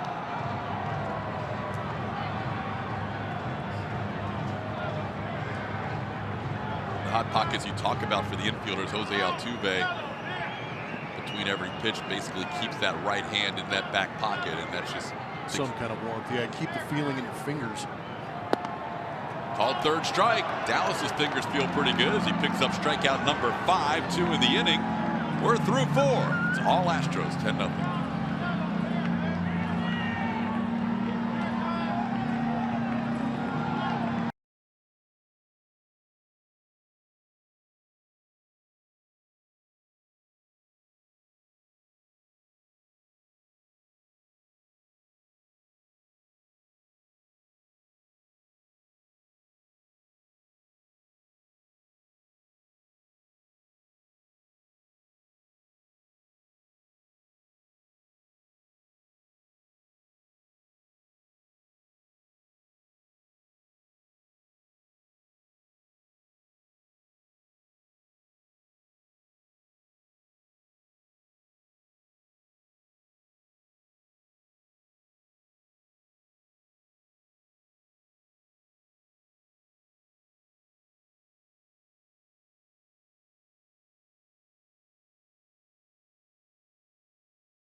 By Volkswagen. Astros and White Sox on a Saturday evening from Chicago. When we come back, Julian Morello. The offense has been taking off tonight as they lead 10-0 as we head to the 5th inning. It'll be Evan Gattis at the top of the order, George Springer and Jose Altuve. Springer and Altuve will bat for the 4th time in this game. Gattis has flied out to left and also walked. If you're just joining us, Lucas Giolito was the starting pitcher for the White Sox, and he could not find the plate. He went 2 innings plus 2 batters into the 3rd. Faced the lineup twice and walked 7 hitters. Also allowed 5 hits, including a grand slam by Josh Reddick. And he was charged with 8 runs. Actually, he was charged with 9 runs in his 2 innings plus of work. Gattis has a count of 0-2.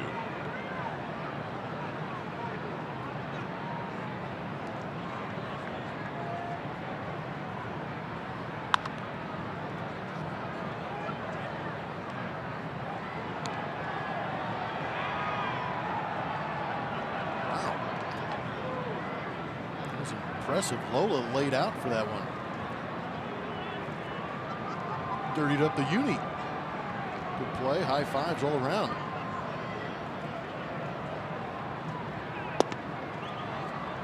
Inside, it's 1-2.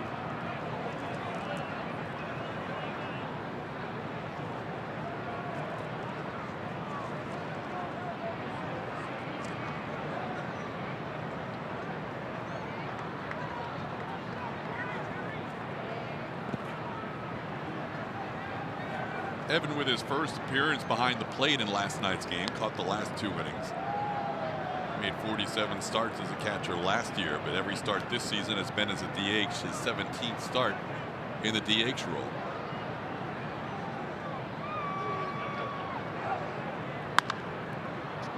Backhanded long throw for Sanchez, and it's not picked by Abreu at first base, and Evan will live. Tough chance for Sanchez. Going to give Evan a single on that ball. Another reason to continue to hustle. Gattis the benefit of Abreu not being able to pick that. You see in Abreu's top left cap, he also has a little personal message there for Danny Farquhar.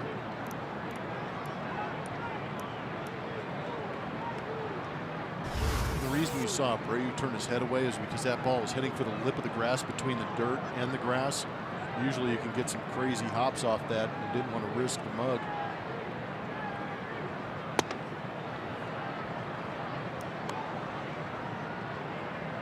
Want to know the count to Springer.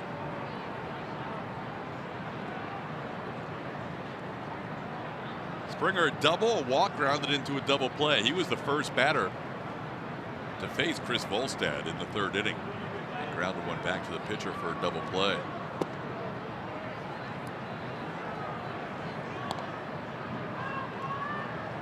There is that 43 I was talking about. Kenny Farquhar on the minds of all the White Sox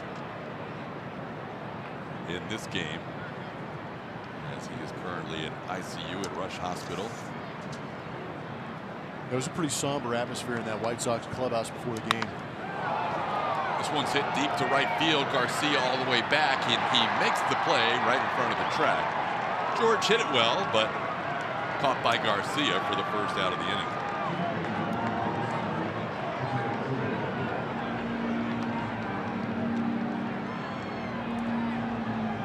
Now I'll bring up Jose Altuve.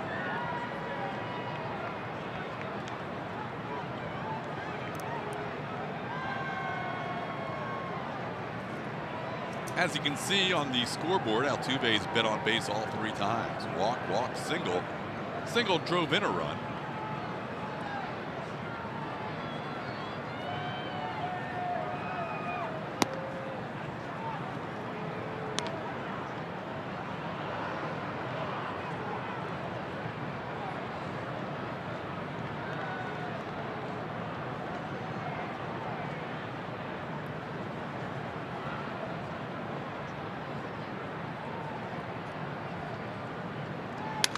That ball's a shattered bat on the ground. Double play turn. Nicely done by Leury Garcia, who's taken over at second base in this game. And that'll do it for the Astros in the 5th. Halfway home, it's 10-0.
Sale going on now.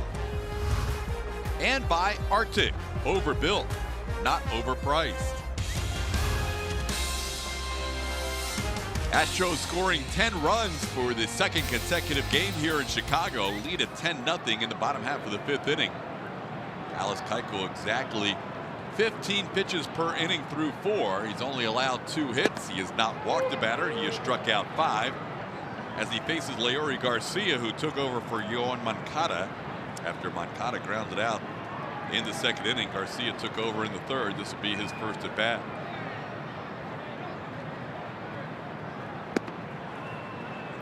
Misses the edge there. It's 1-1.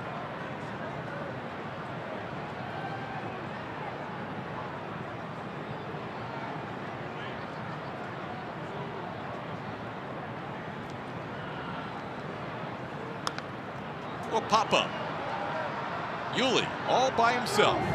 Puts it away. Ski mask and all. Yuli with the unique look with the ski mask and the goggles. Looks like he's ready to go down a slope.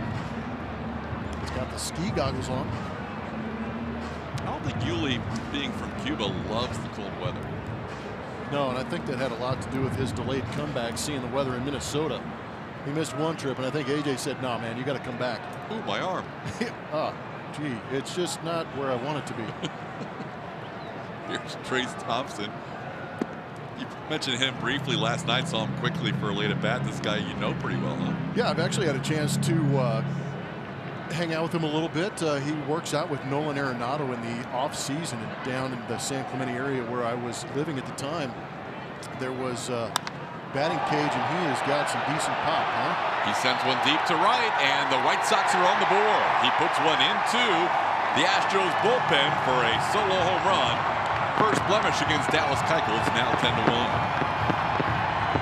He's the brother of Golden State Warrior Klay Thompson, kind of a tall, lanky, athletic kid. You can see some of the pop that he has. Really a guy that's just been looking for an opportunity, and this might be it here with the Chicago White Sox. Well, there couldn't be a better team if you're a young player that needs some at-bats. Absolutely. Couldn't agree more. He hit that one well to right. Here's Yolmer Sanchez. And he sends one into right field for a base hit. So back-to-back base hits, and the White Sox have doubled up their hit totals on 2 swings.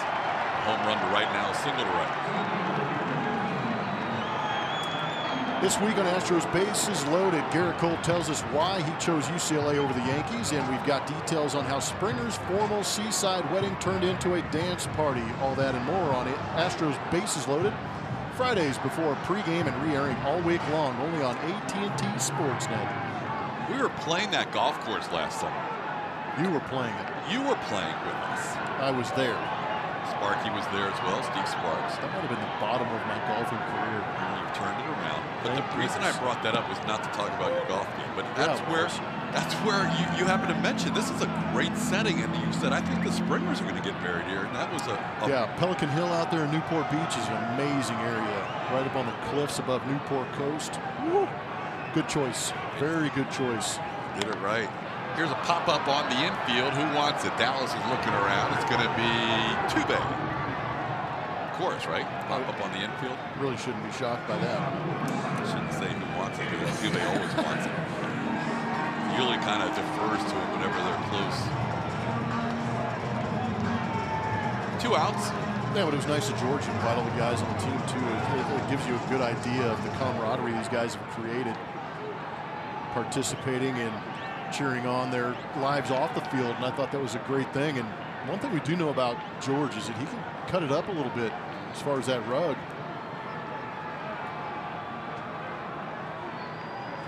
Here's Tim Anderson batting for the 3rd time. He's 1 for 2 and takes a pitch in the dirt. Anderson doubled, also is flied out to right. White Sox score their first run of this series on the home run this inning by Trace Thompson.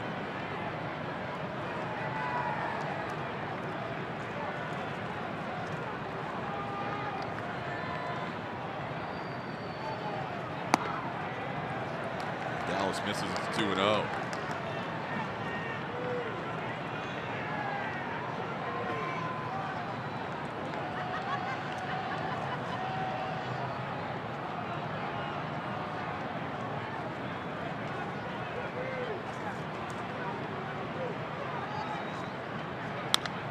On the ground, past Keuchel. Correa charges, throws on the money to get to Speedy Anderson for the final out of the inning. White Sox on the board with a solo home run. It's now 10-1 in the 6th inning. We'll have the Astros at the plate, and they will have Carlos Correa. Josh Reddick already with 2 home runs, and Yuli Gurriel.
Fish, Dante's Inferno.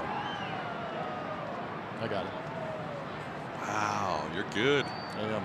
At ATT Sportsnet SW with your guesses tonight. I'll give you a hint. Are you going to give a true hint? This is a Like real. This is a real bona fide hint. You're not throwing us off like you did in Seattle. No, it's not Roger Clemens. Okay. Because he was the answer yesterday. And the day before. And the day before. On we go to the 6th inning. Chris Volstad's done a nice job coming out of their bullpen, even though he gave up a solo home run. He's now gone 3 innings with 1 run allowed after the Astros put up 9 on the starter Lucas Giolito. Carlos Correa leads things off. It'll be Correa, Reddick, and Yuli Gurriel. Carlos an RBI single, a walk, 2 runs scored. And that one's through the middle. Correa has himself a base hit. Volstad frustrated as it got by him and then found its way into the outfield. Leadoff hit for Correa. Power player of the game. It's early, but it's brought to you by TXU Energy. It's Josh Reddick. That was the big one. Down and in. Fastball powered over that right field fence for 4 RBIs on 1 swing, and then takes another one. Just driving himself in on this one. A couple of leisurely strolls on this frozen evening. Josh Reddick, 2 bombs, 5 RBIs. Volstad's night is over. He did a good job coming in out of the pen and eating up some innings for Rick Renteria. They're going to go back to a lefty to face Josh Reddick. We'll tell you about him when we come back.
New pitcher for the White Sox in a 10-1 game in the 6th inning is the lefty Luis Avilan.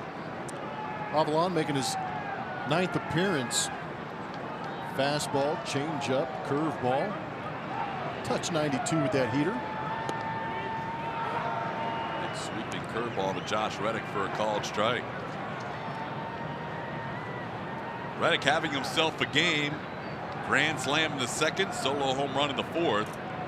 Also drew a walk and scored a run. He has driven in 5. He has scored 3. He's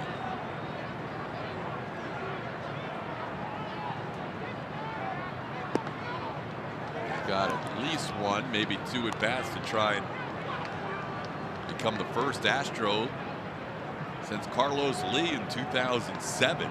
He hit 3 home runs in a game. It's all that protection Carlos had in 2007. I wasn't on that team. 2008, I hit behind the great Carlos Lee for a while. He had 285 home runs between the Chicago White Sox and Houston Astros. It's a lot of homers. Yeah, it is. Put himself into some elite category. Not a lot of guys get over that 250 mark. 285's a nice total.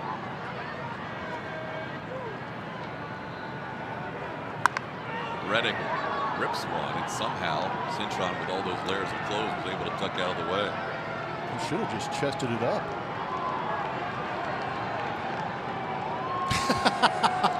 Well played, Brad. Well played. good. That is exactly what it is.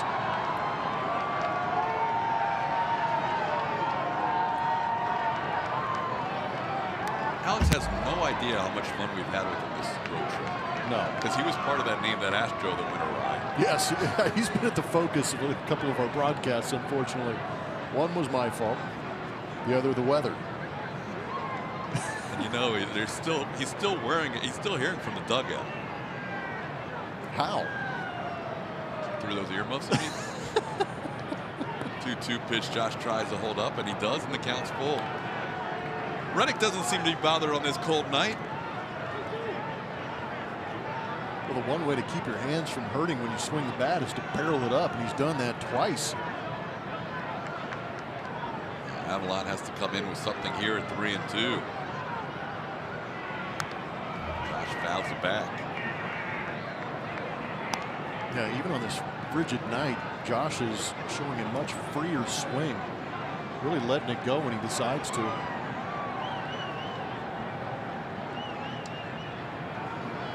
Avalon's been in the National League his entire career until this year, last 3 years with the Dodgers.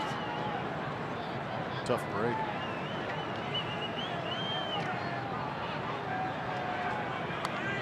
Another good swing by Reddick. Very good swing. Well, it was a struggle for Josh on the road up until Sunday. Only had 1 hit all year away from Minute Maid Park. Wrapped up that trip to Seattle with a home run in the 9th inning and has added 2 more tonight. Also had an infield hit last night, hustling out a ground ball to second. That's a nice pitch by Avalon. Reddick thought it was a ball, but it's called 3rd strike. Julia, what do you have for us? Yeah, well, last night before the first pitch here in Chicago, Yuli Gurriel had everyone watching a game on the East Coast. That's because his younger brother, Lourdes Gurriel Jr., made his major league debut. So the entire team was in the clubhouse getting ready to go out and warm up for their game. Wanted to watch his first at bat, which didn't get that first knock until later in the game. So whenever Yuli's night finished, I love the reaction. So later in the game, of course, put up 3 RBIs. So good news for Yuli as he came in to find out that his brother had one heck of a debut in the major leagues. Lourdes jump-started his career in a big way. It's pretty cool. Also pretty cool to see how tight the group is down there. Not like there were 1 or 2 guys in Yulee. Yeah, right. So the entire family cheering on another family member, it felt like. He chases that one. It's 0-2. Yuli's tweet, Felicidades. I still can't believe it. My tag-along adventure partner, Hermanito Gurriel, La Piñita, the little Pina. That's awesome. Just called up and joins me in the show. We're all blessed. Pina power. Very cool. Cool moment for the Gurriel family. Congrats. Never easy to get to the show, and the Gurriels have 2 in there now with Yuli and his younger brother Lourdes.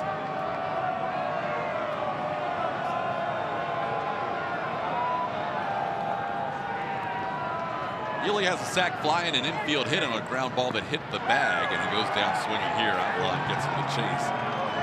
And that is out number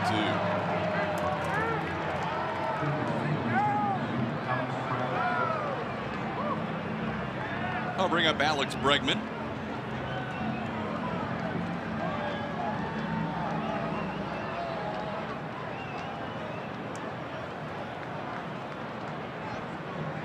One for 3 so far on the night for Alex. Single, a fly out, and a strikeout.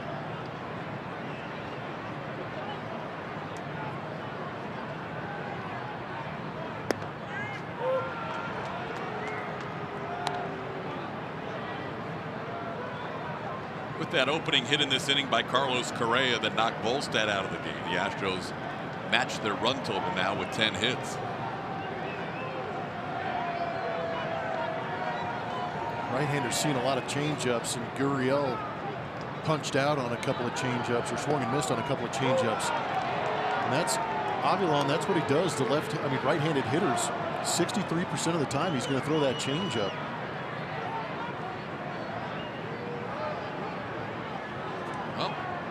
That means the percentage chances are, especially with 2 strikes, Alex will get a changeup here. Unless he wants to waste one, but we'll see. There's that dead fish changeup, but it misses the corner. Hold it. When you throw that many changeups, you gotta have a good one. Yeah, you better have a very good one.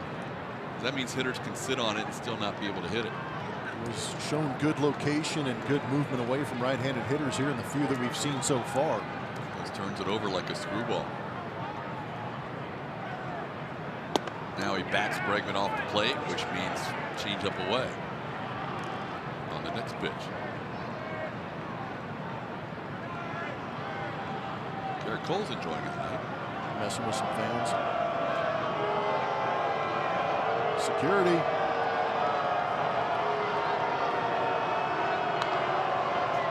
Oh, he came back inside with the change. I think he yanked that changeup, yeah.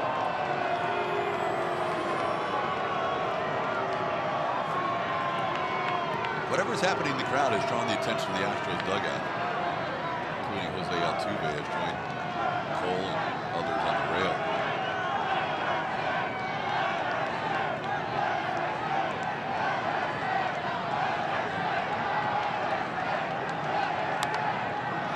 In the right field, shallow, could fall, and it does. Alex Bregman with a little flare hit to right.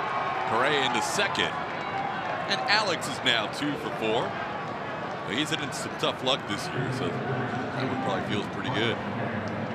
Yeah, hits are hits. Hands are going to be a little tingly after that one. It's still a knock on the board.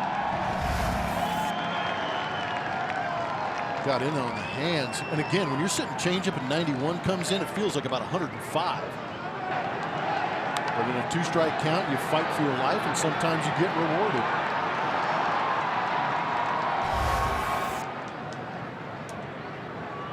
Here's Brian McCann. Mentioned Avalon spent the last 3 years with the Dodgers. He has spent his entire career in the National League. Broke in with the Atlanta Braves for 2012 for 4 seasons. So Brian McCann was his first catcher. He broke into the big leagues.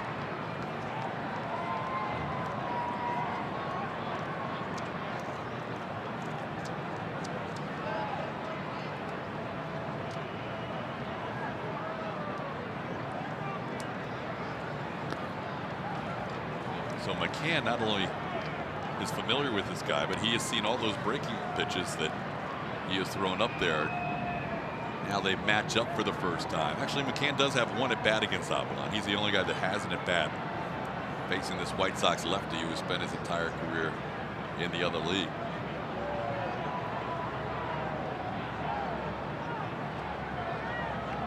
Two 2-0 the count. McCann looking to get on the board. He is 0 for 3 tonight. Pop-up strikeout and another pop-up. That 490 on base percentage coming in. Now he's got a 3-0 count.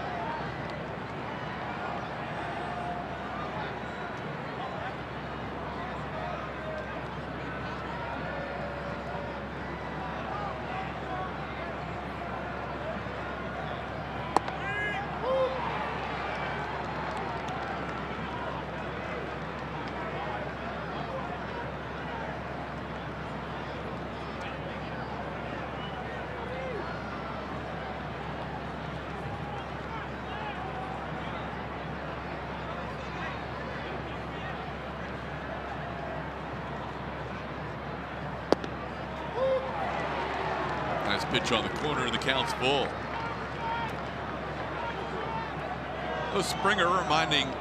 Correa reminding Bregman to go ahead and run on this pitch on this 3-2 delivery with 2 outs. Correa on second. Bregman on first. They will be on for the pitch.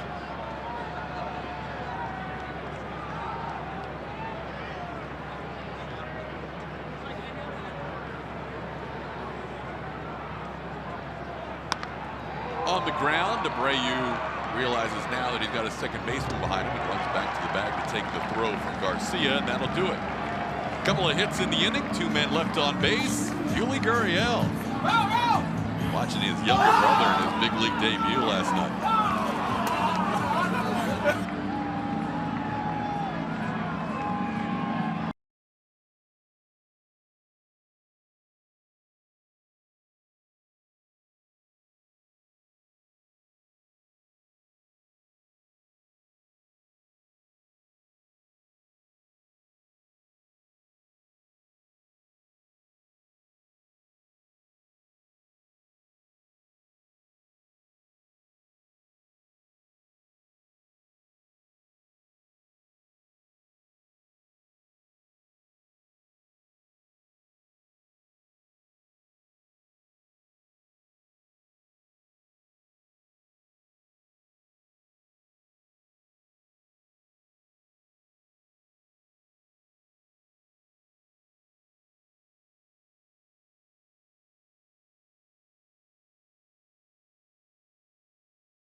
and online all season. The collection features pieces for women, men, and children. For more info, visit astros.com/the-ring.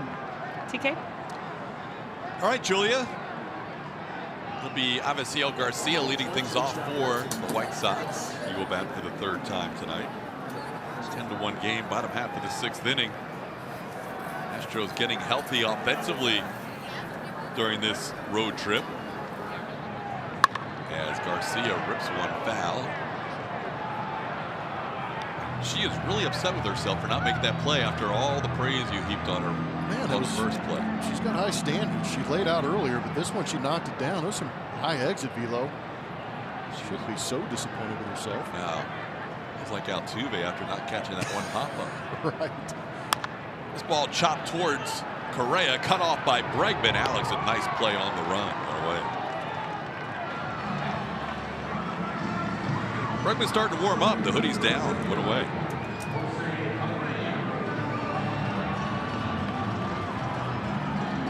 Another indication of how much these guys don't like playing baseball together.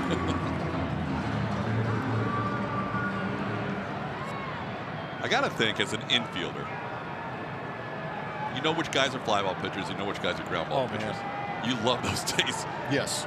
And especially the pace at which Dallas Keuchel goes about his business. It's, you just get ready, you get in a rhythm, you anticipate contact, which is a beautiful thing, as opposed to what we saw earlier in this game with Lucas Giolito out there. That, like you said, it's tough to play behind those guys, let alone on an ice cold night like this.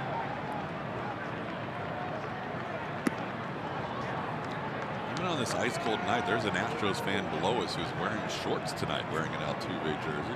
Yeah, it's the dead of summer in that guy's mind. Actually, it's a Springer jersey. It's the gold jersey. It's a pretty good jersey. 1-1 the count to Abreu.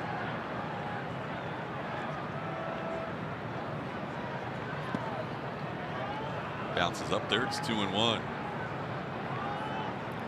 Somebody's back there behind home with the Carl Fisk jersey, but it's the collared jersey that the White Sox wore with shorts.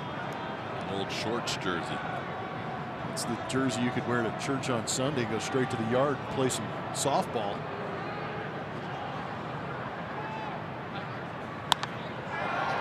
High in the air.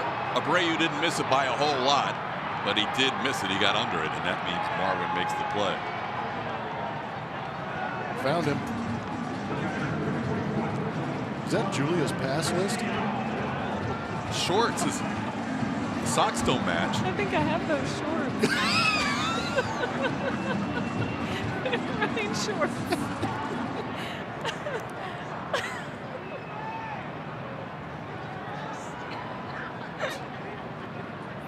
Did you just say he stole your shorts? I almost snorted on my TV.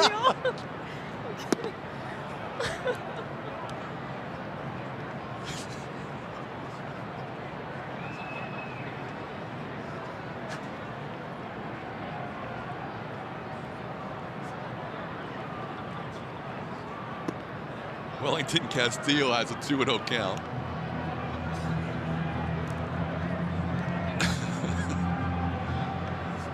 It's good to have fun in a 10-1 game.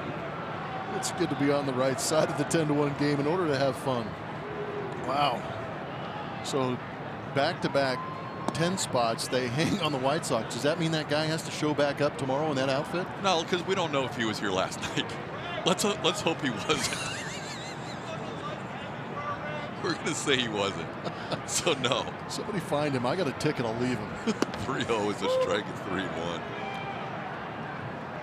He was rally shorts.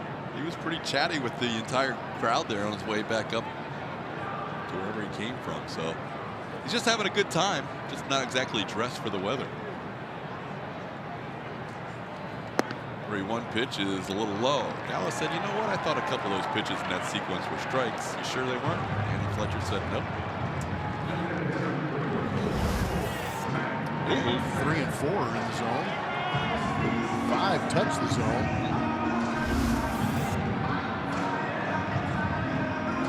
All right, so Dallas issues a walk, and now he'll face Matt Davidson.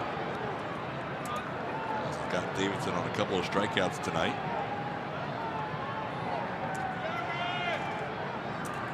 4 hits allowed by Keuchel. That was the first batter he walked in this game. It's a little low. It's 1-0. (10-1) Astros. Keuchel is up to 83 pitches.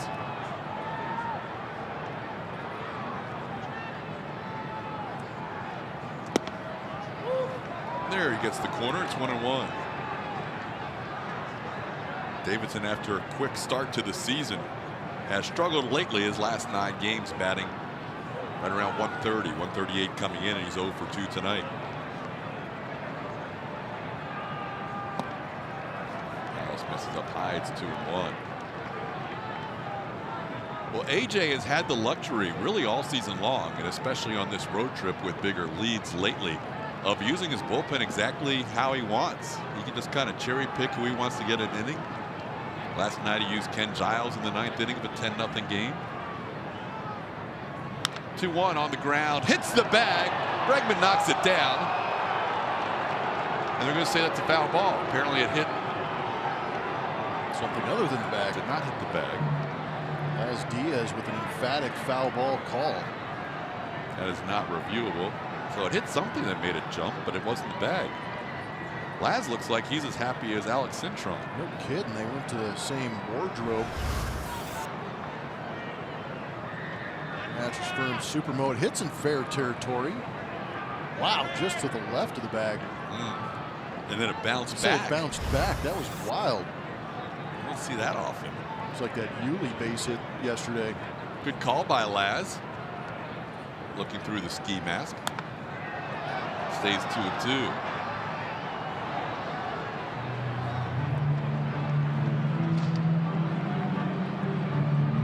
That was weird looking ground ball. It was. There was a lot of weird looking things in this inning.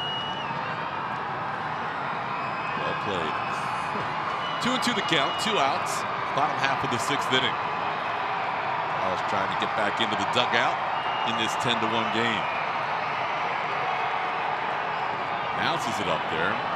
That's going to be a wild pitch. Allows Castillo to get up to second base. Gives him a chance to chat with the AL MVP.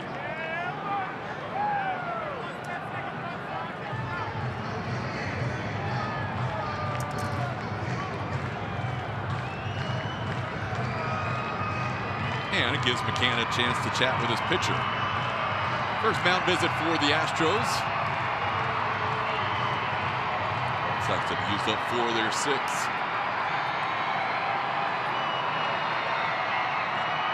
And the crowd's trying to get this crowd make some noise. 3-2 count to Matt Davidson.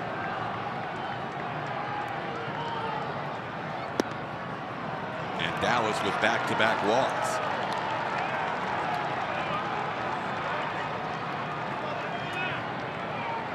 Dallas has not been missing by much, but has missed the zone a little bit. He's asking if that last pitch was down, which is what Fletcher tells him. And he's like, that looked like it was on the knees too. Dallas obviously a little frustrated out there.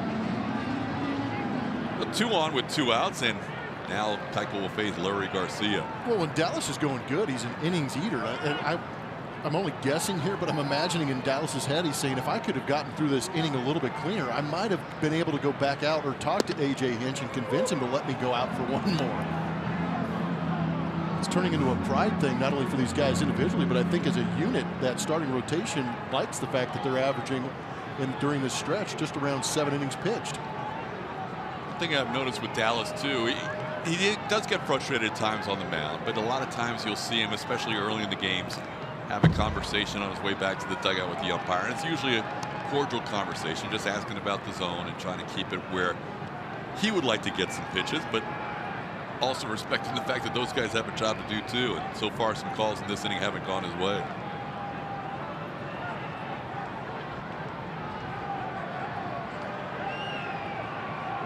Oh, and 2 the count to Garcia. 2 on, 2 outs.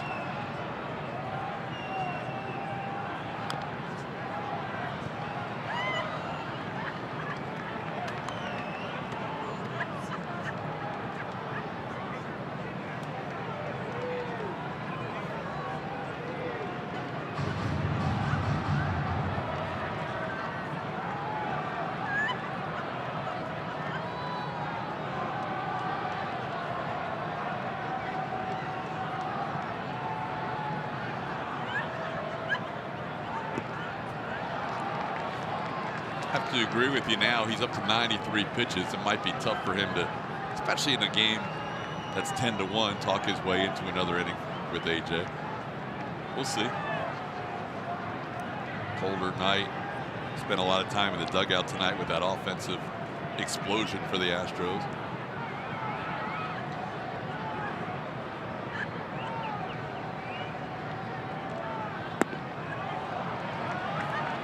Two and two.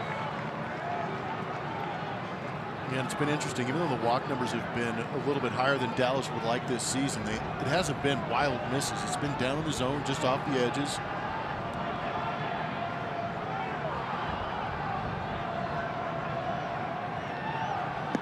He got him. Strikes out Lori Garcia to end the inning. Dallas will have a word with Andy Fletcher on his way back to the dugout in this 10-1 game.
Booth, press box, dugout, and much more. Visit Astros.com/tours to book your Astros ballpark tour today.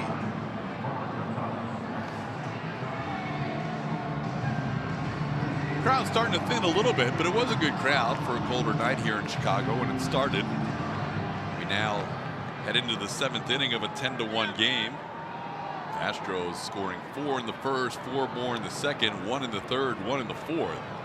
And Dallas Keuchel has done the work on the other end, and I think his night might be over as the Astros bullpen heats up for the first time. It'll be Marwin Gonzalez, Evan Gattis, and George Springer leading off against the left-hander Luis Avilan. Avilan came on and got 3 outs out of the 4 batters he faced in the last inning. As Blummer said last inning, he'll throw a lot of changeups to righties and starts off Marwin with a changeup outside for ball 1. Marwin doubled home 2 runs in that 4-run first. It was a big hit. 2 outs, bases were loaded. Ryan McCannon popped up in front of him, and Marwin doubled into right center field. That went over the wall, scored 2. Had it not been a ground rule double, would have scored 3.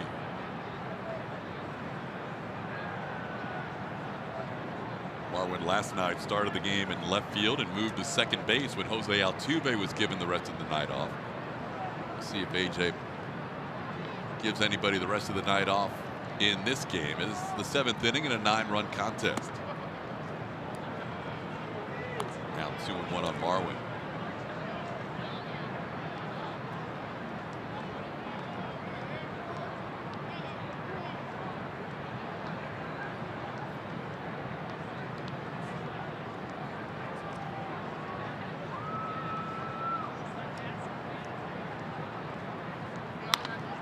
On the ground, base hit number 12 for the Astros as Marwin Gonzalez singles into left field. Lead off the 7th. And Luis Avilan, the lefty, with the righty Evan Gattis due up and a righty warming. Looks like his night will be over as he faces 5 batters, the last one being Marwin Gonzalez. We'll have a pitching change in the 7th inning.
Who am I?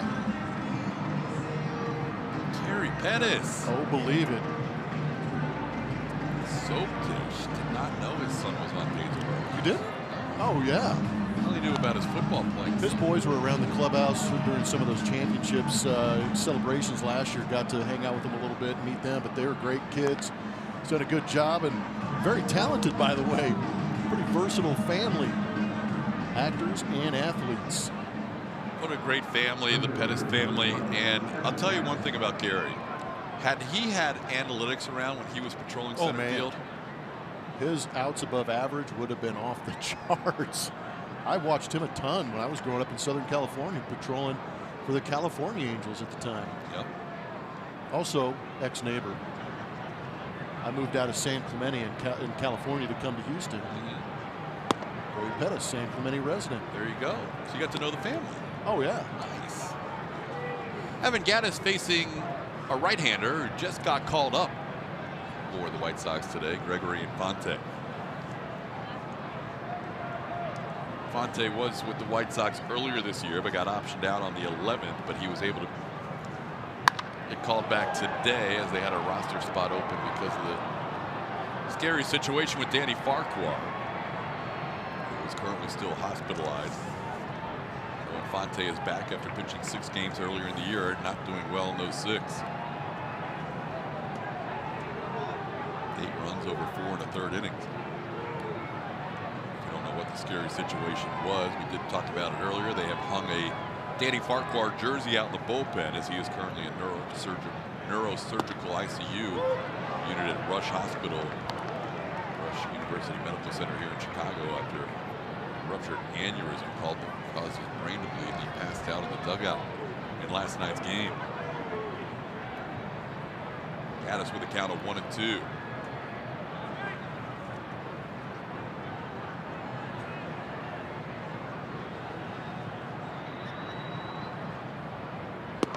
Nice breaking ball, freezes Evan. Evan's a little frustrated as he heads back to the dugout. Called out on strikes. He's now 1 for 3 in the game.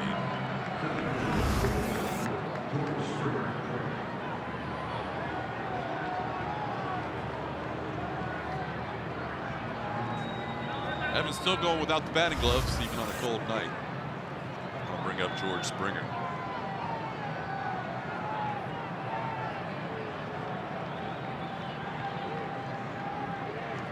Springer double, run scored. Walk, run scored. Double play and a line out to right. Takes one inside, ball 1.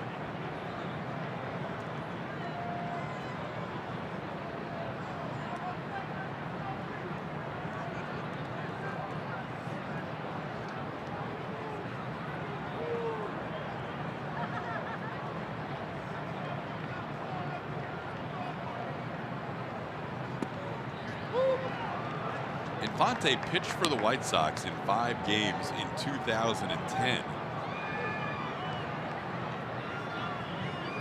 And he was released by the White Sox at the end of the 12 season, signed by the Dodgers.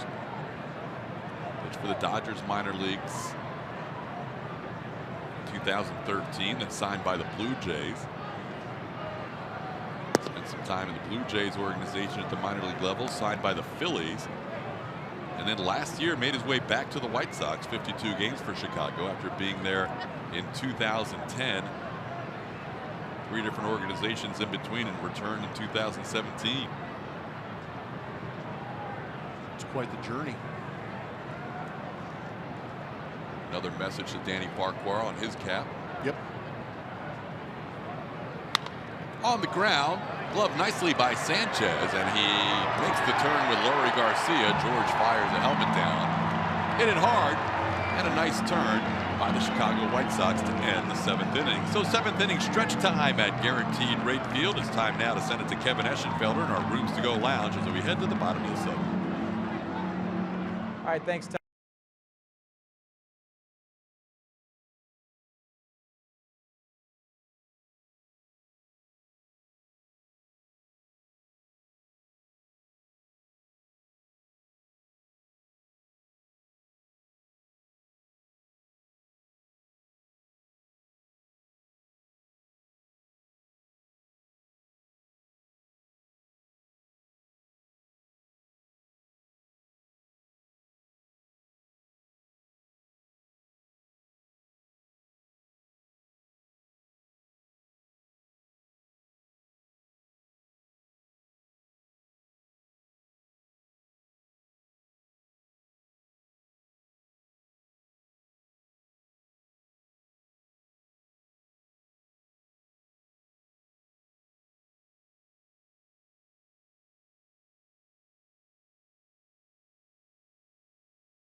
Tuesday in Seattle got the W, giving up 1 hit, 1 run, 11 punch-outs, which ties a career high.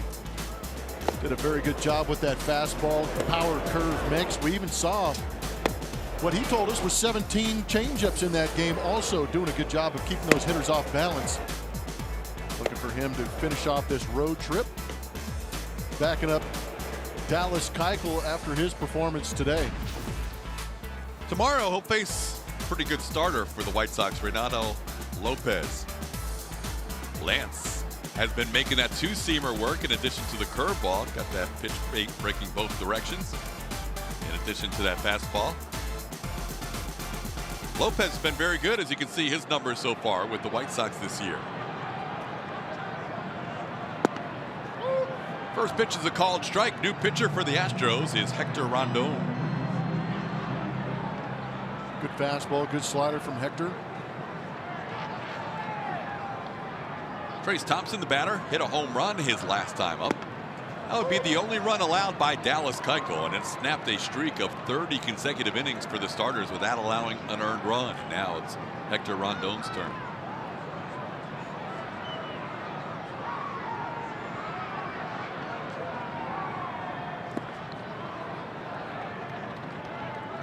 Pitch down and away. It's 1-2. Thompson, just acquired from the Oakland A's. Coming in just 1 for 8 on the season. Didn't have a lot of time with Oakland, and now beginning his White Sox career.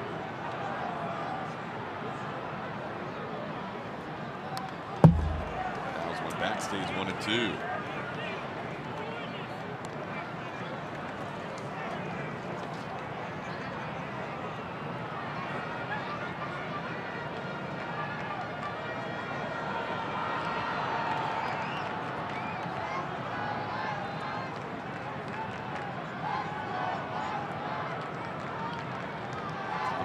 spring training with the Dodgers. Claimed off waivers by the Yankees. Speaking of a guy who's had an adventurous 2018. And the Yankees put him on waivers, and the A's claimed him.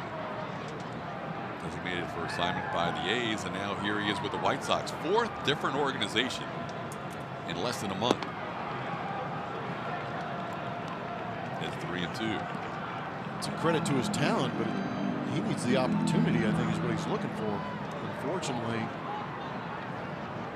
early in your career, you can fall victim to the trade.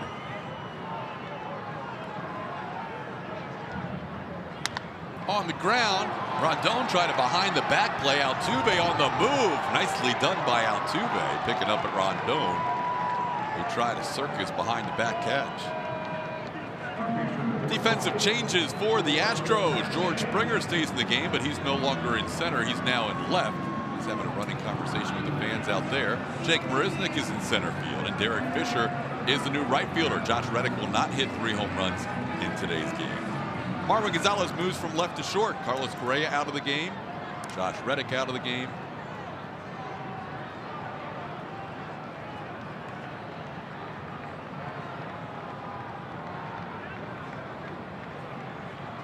Here's Yolmer Sanchez. Takes a pitch outside for ball 1.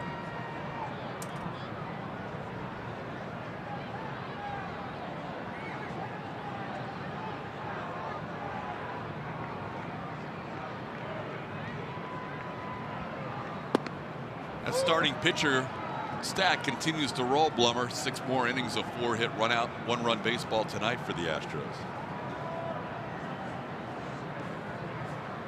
Underachiever going 6. Quality start. Guys are racking those up too, going more than 6 innings and giving up less than 3 runs. It's amazing. Every night they drop that starter ERA, and it was already really good during the beginning of the stretch.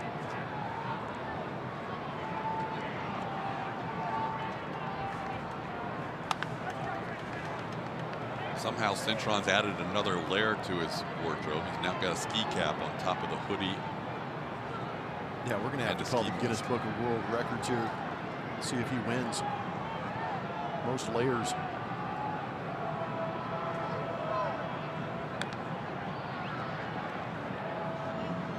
Rondon with a count of 1-2 to Yolmer Sanchez.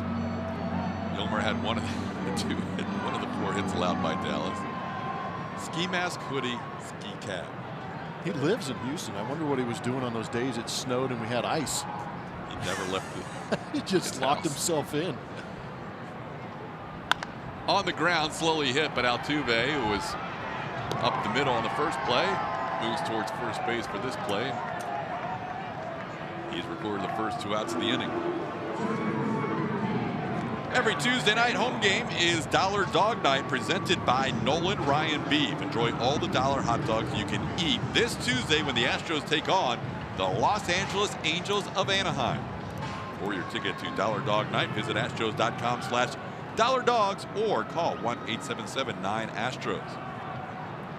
Keep an eye out for the pitching matchup this week, because there could be Shohei Ohtani Dollar Dog Night combo on Tuesday. Oh, man. Be a good time to come out to the yard. Angels come in town. It'll be a long homestand coming up for the Astros. They'll be home for 11 days.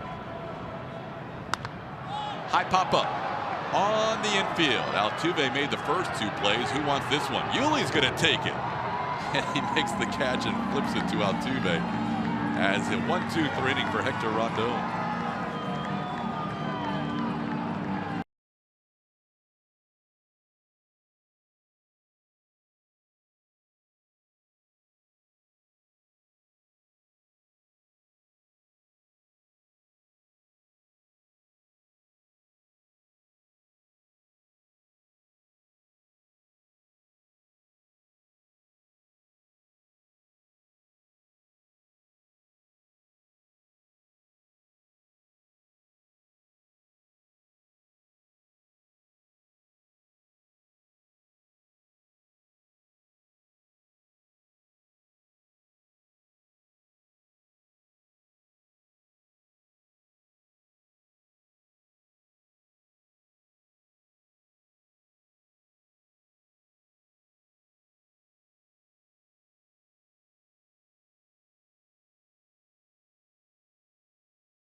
Which Astros All-Star would be your #1 fantasy baseball pick? Jose Altuve with 52% of the vote tonight.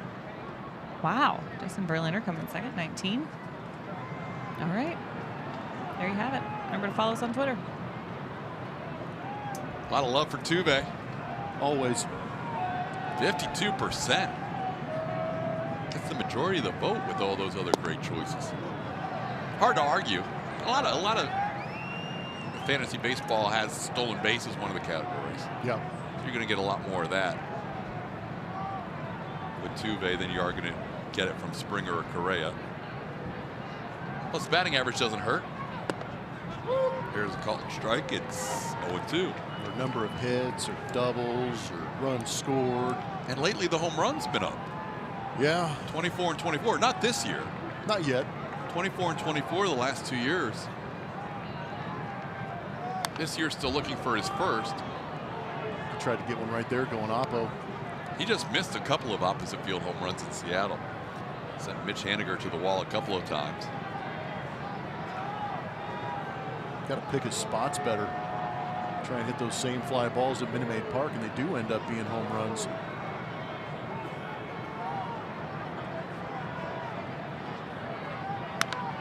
Reaches out, hooks one towards deep short, long throw. Anderson with Altuve speed, no chance. Altuve, another multi-hit game. He is now 2 for 3. A couple of walks as well.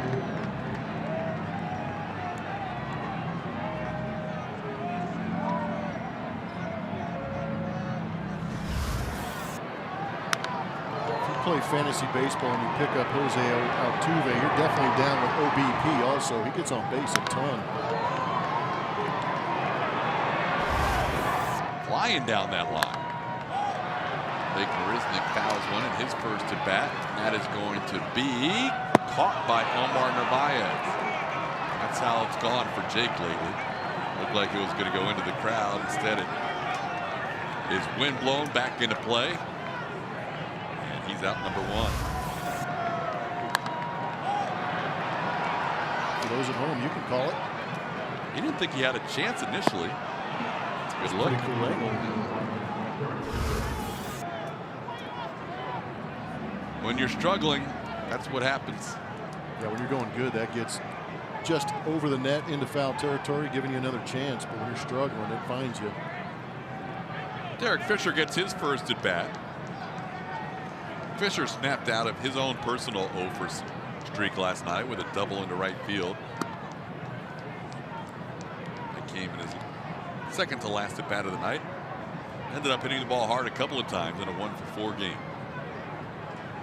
Gregory Infante is on for his second full inning of work. Recorded 3 outs in the last inning, coming on with a runner on first.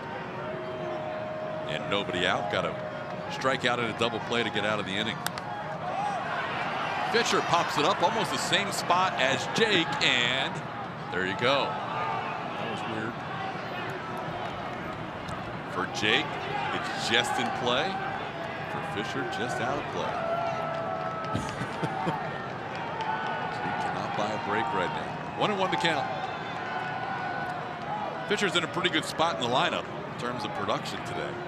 Josh Reddick, 2 home runs, grand slam, solo shot.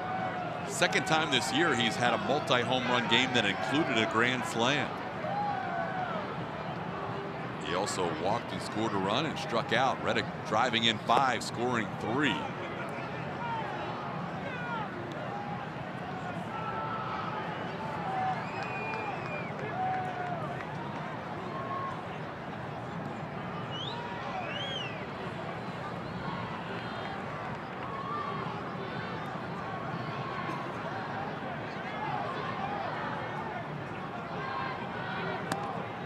Chases one there. It's 2-2.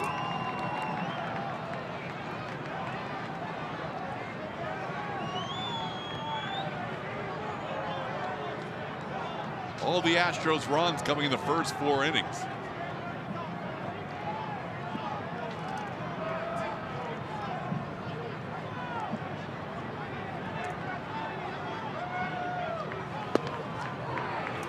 Strike of the knees. Infante gets Fisher looking. That's out number 2 in the inning. Second strikeout for Gregory Infante. Gregor. Here's Yuli Gurriel on our Twitter accounts today. We got a lot of love for that picture of the video of Yuli watching his younger brother's debut, and then that subsequent tweet by Yuli. It's pretty cool. La Pina and La Pinita.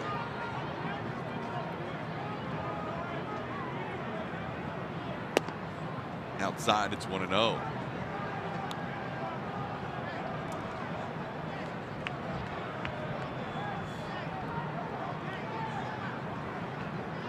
Yuli has a sac fly tonight, also has an infield single, 1 for 3 overall.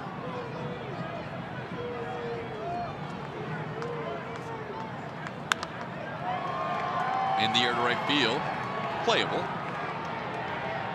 Garcia puts it away. Infield hit for Altuve. He's left on base. Bottom of the 8th, 10-1.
Hashtag Ultimate SW Fan NTX on Twitter to show us, and you could win a VIP experience. North Texas, April is your chance to show your spirit. So tweet now and win big. That is not even nice. What's so funny? I don't get it. I mean, that is Ultimate Fan right there. The socks. He's ready to go for a run.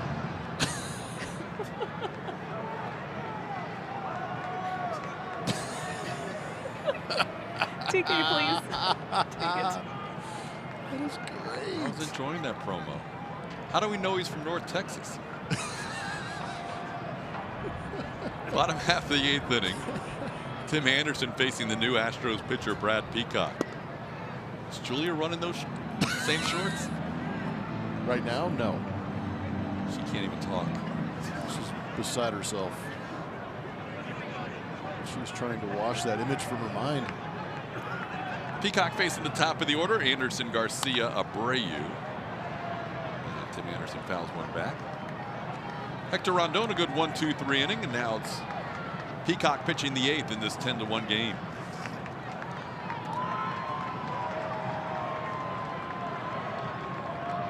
I'd like to see that sharp slider that we saw devastate hitters last year. You know, we talk about the cold weather and how it's impacted some of the White Sox pitchers.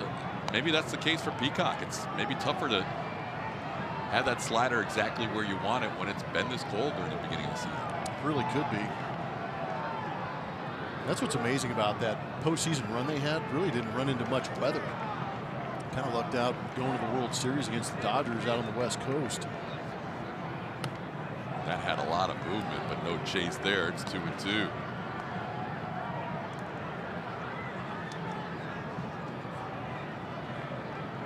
Dallas Keuchel for 6th. Hector Rondon for the 7th. Peacock the 8th. We'll see who AJ calls on. Again, it's just about getting guys work at this point. It's a 20-1 deficit in this series. Astros with that run differential continuing to increase. 10 runs last night, 10 runs tonight.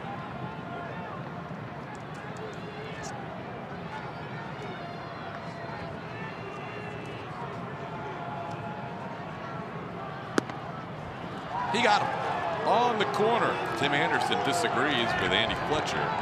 Peacock picks up a strikeout for the first out of the 8th.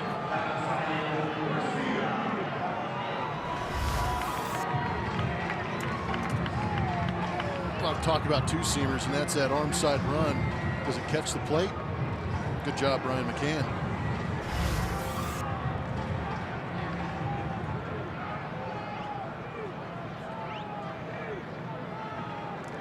I'll bring up Avisail Garcia.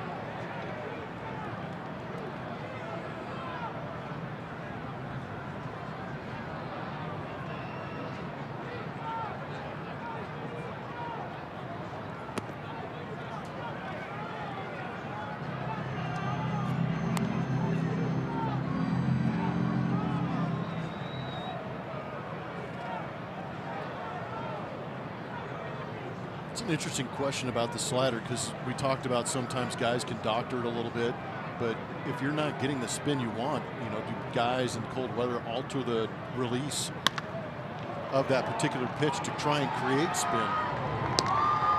Garcia flying down the line in this 10-1 game.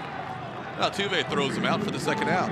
This season, get to the baseball game that you'll want to play over and over again. RBI Baseball 18 delivers all new franchise mode and much more. Available now for Xbox One, Nintendo Switch, PlayStation 4, iOS, and Android. Learn more at rbigame.com. The thing for me with the slider is it looks like it has movement. It seems like location has been an issue. He gave up that home run in Minnesota on a slider that kind of found the middle of the plate. And then some of these sliders tonight have been just way swept off the plate. We saw the same thing in Seattle. It'll just be a matter of time. I mean, we saw what Peacock could do when his stuff's as good as anybody you're going to see. I'm blaming the starters. Talked to AJ a couple nights ago on the post game, and I said, are any of these bullpen guys coming in and yelling at you about pitching time? And he kind of giggled, and it was in reference to the starters going so deep. And you're right about him trying to get these guys in here to get their work. It's not as consistent as we saw Brad Peacock last year as far as coming into games and situations. So might be a little bit of game situation and release point and weather. It can be all kinds of contributing factors. Well, I don't think there's anybody when he's on, and it's just a small segment of the schedule so far. And it's not like he's been giving it up every time. He's just had a couple of blips on the radar, but I think nobody that AJ has more confidence in that bullpen than Brad Peacock when he's on. He's just early season, getting his feet under him. There's a 4-pitch walk to Abreu.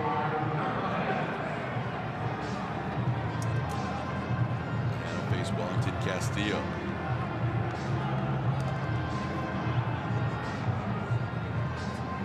That is the 3rd walk allowed by Astros pitching tonight, to go along with 4 hits for the White Sox.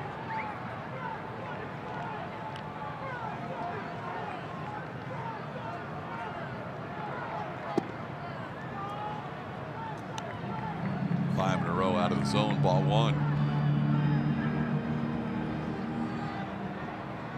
Castillo ground out a fly out, and he also walked.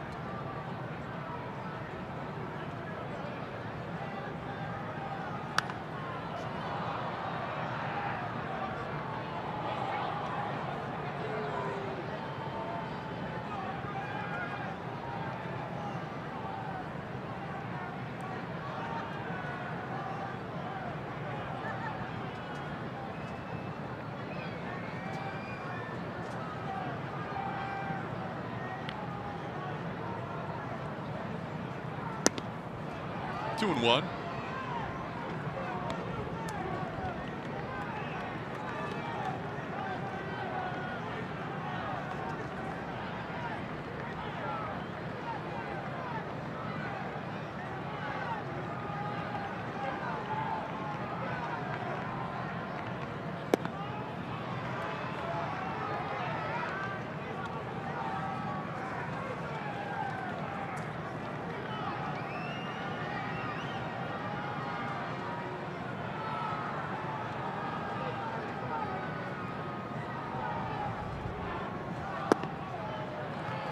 back walks. Draw a visit from Brian McCann and also Brent Strom, the pitching coach. Pitches down in the zone. Not missing terribly. The last thing I'm going to do is push the panic button on Brad Peacock. The feeling that he has a real good idea of what he needs to do. It's just he's unable to execute here this evening. Maybe Brent Strom is a little bit on him out there, telling him about maybe something he sees in the delivery to get him a little more consistent, to get him back to the point where he needs to be. There's always a couple of trigger words that hitting coaches and pitching coaches have for particular guys to get them back in line. See if it's a good visit or not. Got to give credit to the right catcher who drew that walk. It was Omar Narvaez, not Castillo, drawing the walk. Here's Matt Davidson. It's now 9 out of 10 out of the zone for Peacock. 4-pitch walk and a 5-pitch walk. Strami out there trying to get Brad to throw some strikes and take this game to the 9th inning. There's a fastball on the edge. 1-1.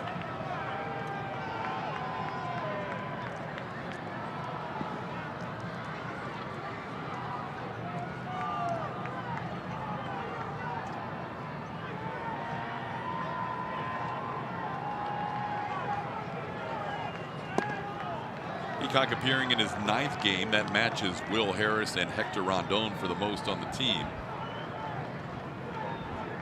Chris Stavinsky has also appeared in 9 games.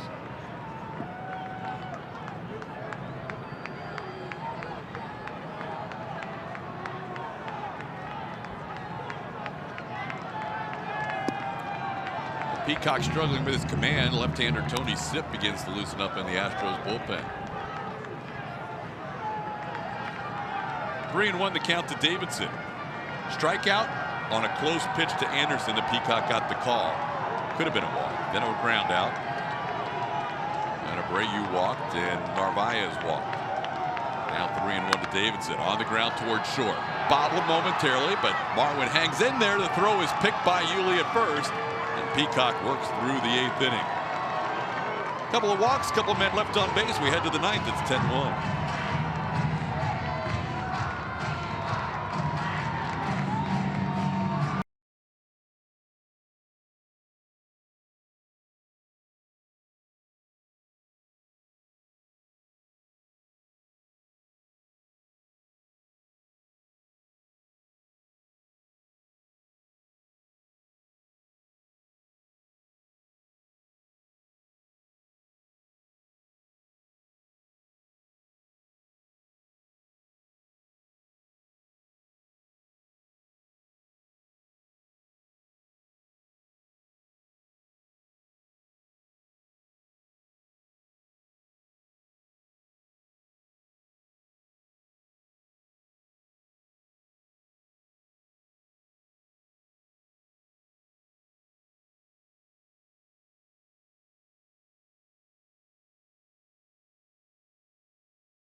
Run differential earlier in the game, and right now you're seeing the league leaders. This is up to date. The Boston Red Sox out to a quick and early lead, +70 as far as scoring more than their opponents.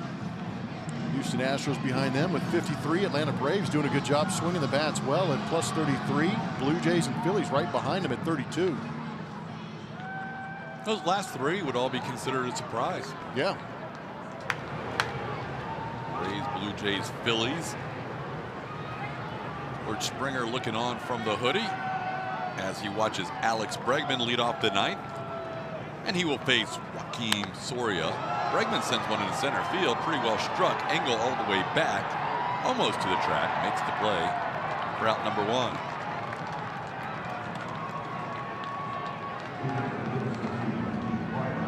So Alex, 2 for 5, more than likely his last time up there, and that'll bring up Brian McCann.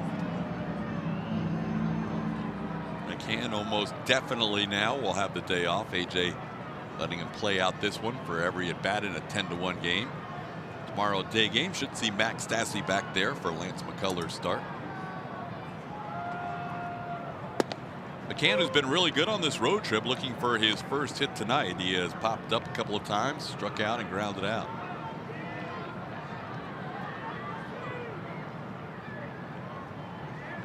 Soria comes on for a White Sox team that has allowed 4 straight games of 10 runs or more.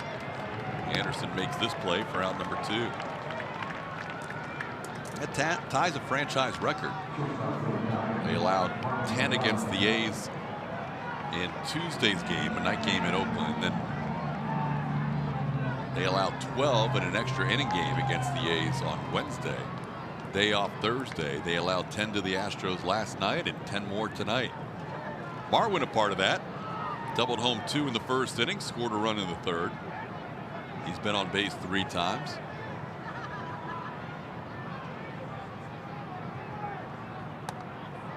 Soria on this cold night tried to throw a breaking ball and slipped right out of his hand.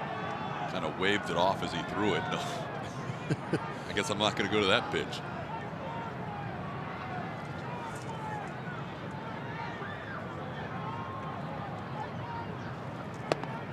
Stick with a fastball, misses the corner. It's 1-1. Excuse me, it's 2-0.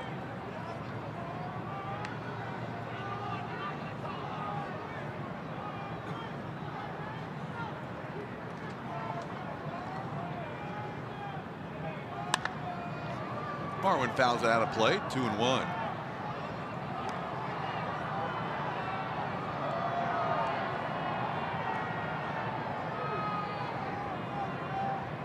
Number 8 hitter in the lineup getting a chance to bat for the 5th time tonight.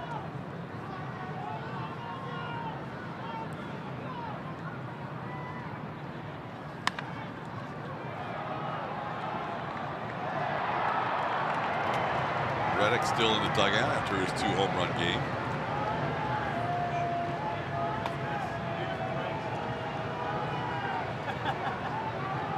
Stole a couple of jackets from Alex Cintron.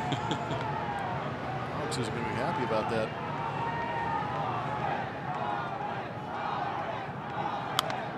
Popped up on the high fastball on the infield. Eric Garcia, the second baseman, puts it away.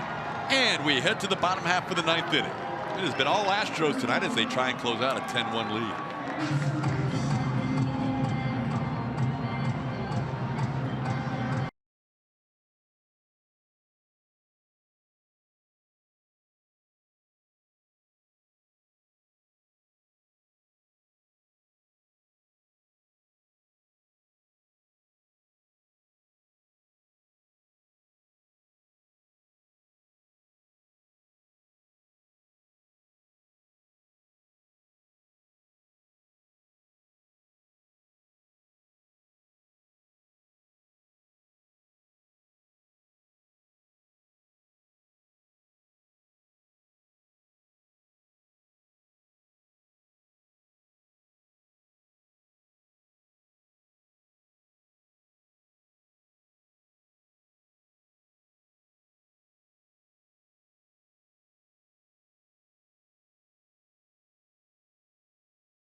By Toyota.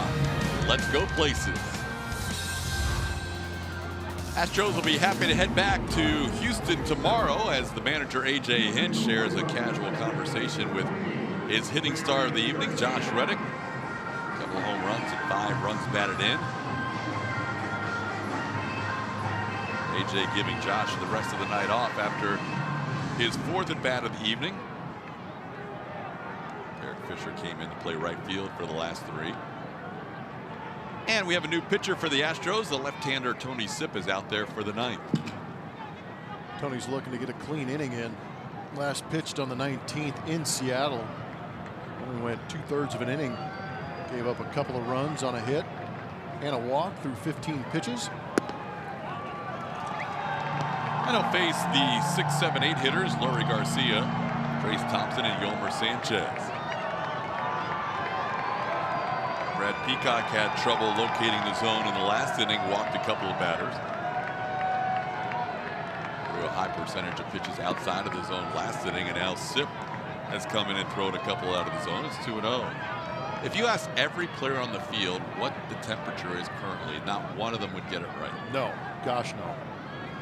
I've even surprised myself sitting up here looking out at what you're seeing too, and that would not be my guess. The scoreboard and the internet says it's 47 in Chicago right now. But as Julia and Preston will attest,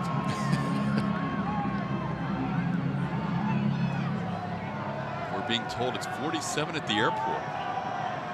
So what's that make it here? I've got a feels like temperature of 43, and I feel like it's even colder than that. All right, so we're 43. Oh, no, feels like 43. Feels like 43, yeah. So it's 47 at the airport. Because that's on the, I got it, it's on the United promotion. Ah. So they put the temperature at the airport. Clever.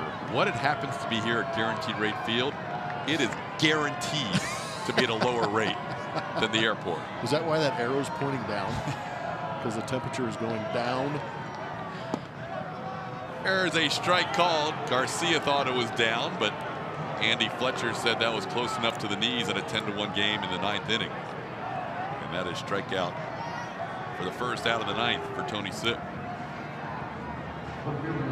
That strike zone doesn't say 47 degrees.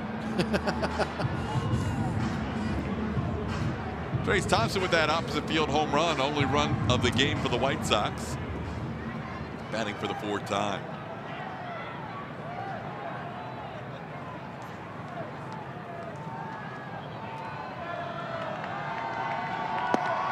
Strike. Astros bullpen last night very good. 3 perfect innings. Joe Smith the 7th. Colin McHugh the 8th. Ken Giles the 9th. Tonight Hector Rondon a perfect 7. Brad Peacock a couple of walks but didn't allow a hit or a run in the 8th. And now Tony Sipp trying to close things out and give the Astros their 5th win in a row. And a chance for a series sweep tomorrow with Lance McCullers on the mound.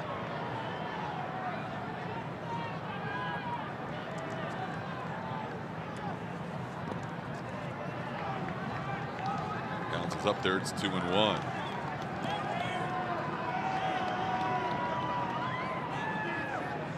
The guy they'll face tomorrow, though, a tough opponent. Reynaldo Lopez. In his 3 starts, has only allowed opponents to hit at a 129 average. That's the best in the American League beginning tonight. Counts 3-1.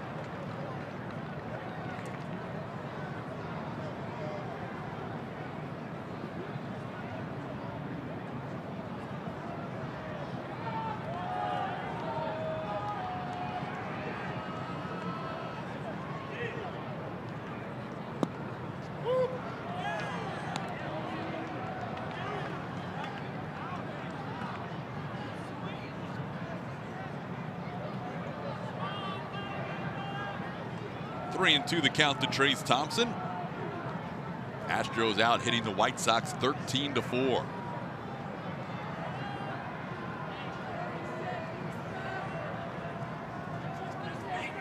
There's a called 3rd strike. A couple of called 3rd strikes for Sipp in this inning. He gets Thompson looking after he Got Garcia looking, and the Astros are 1 out away from another big victory. Sip freezing some hitters. Here is Yolmer Sanchez. I got a tweet from Veronica, and she is informing me. I like her app better. It's AccuWeather, and it has a real field temperature of 37 degrees. Yeah, that seems accurate. That's right.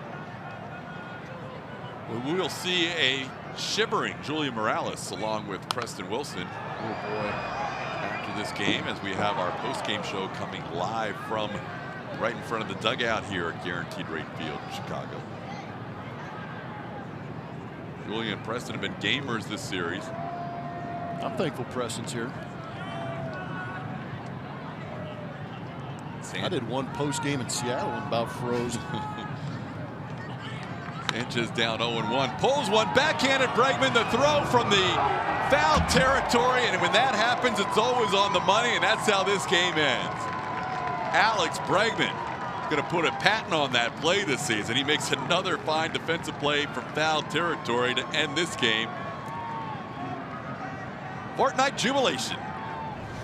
Bregs on this play, Blum. Well, it's nice on a night where they're scoring so many runs. You still got to go out there and play some defense, and he is magical at making this play these days.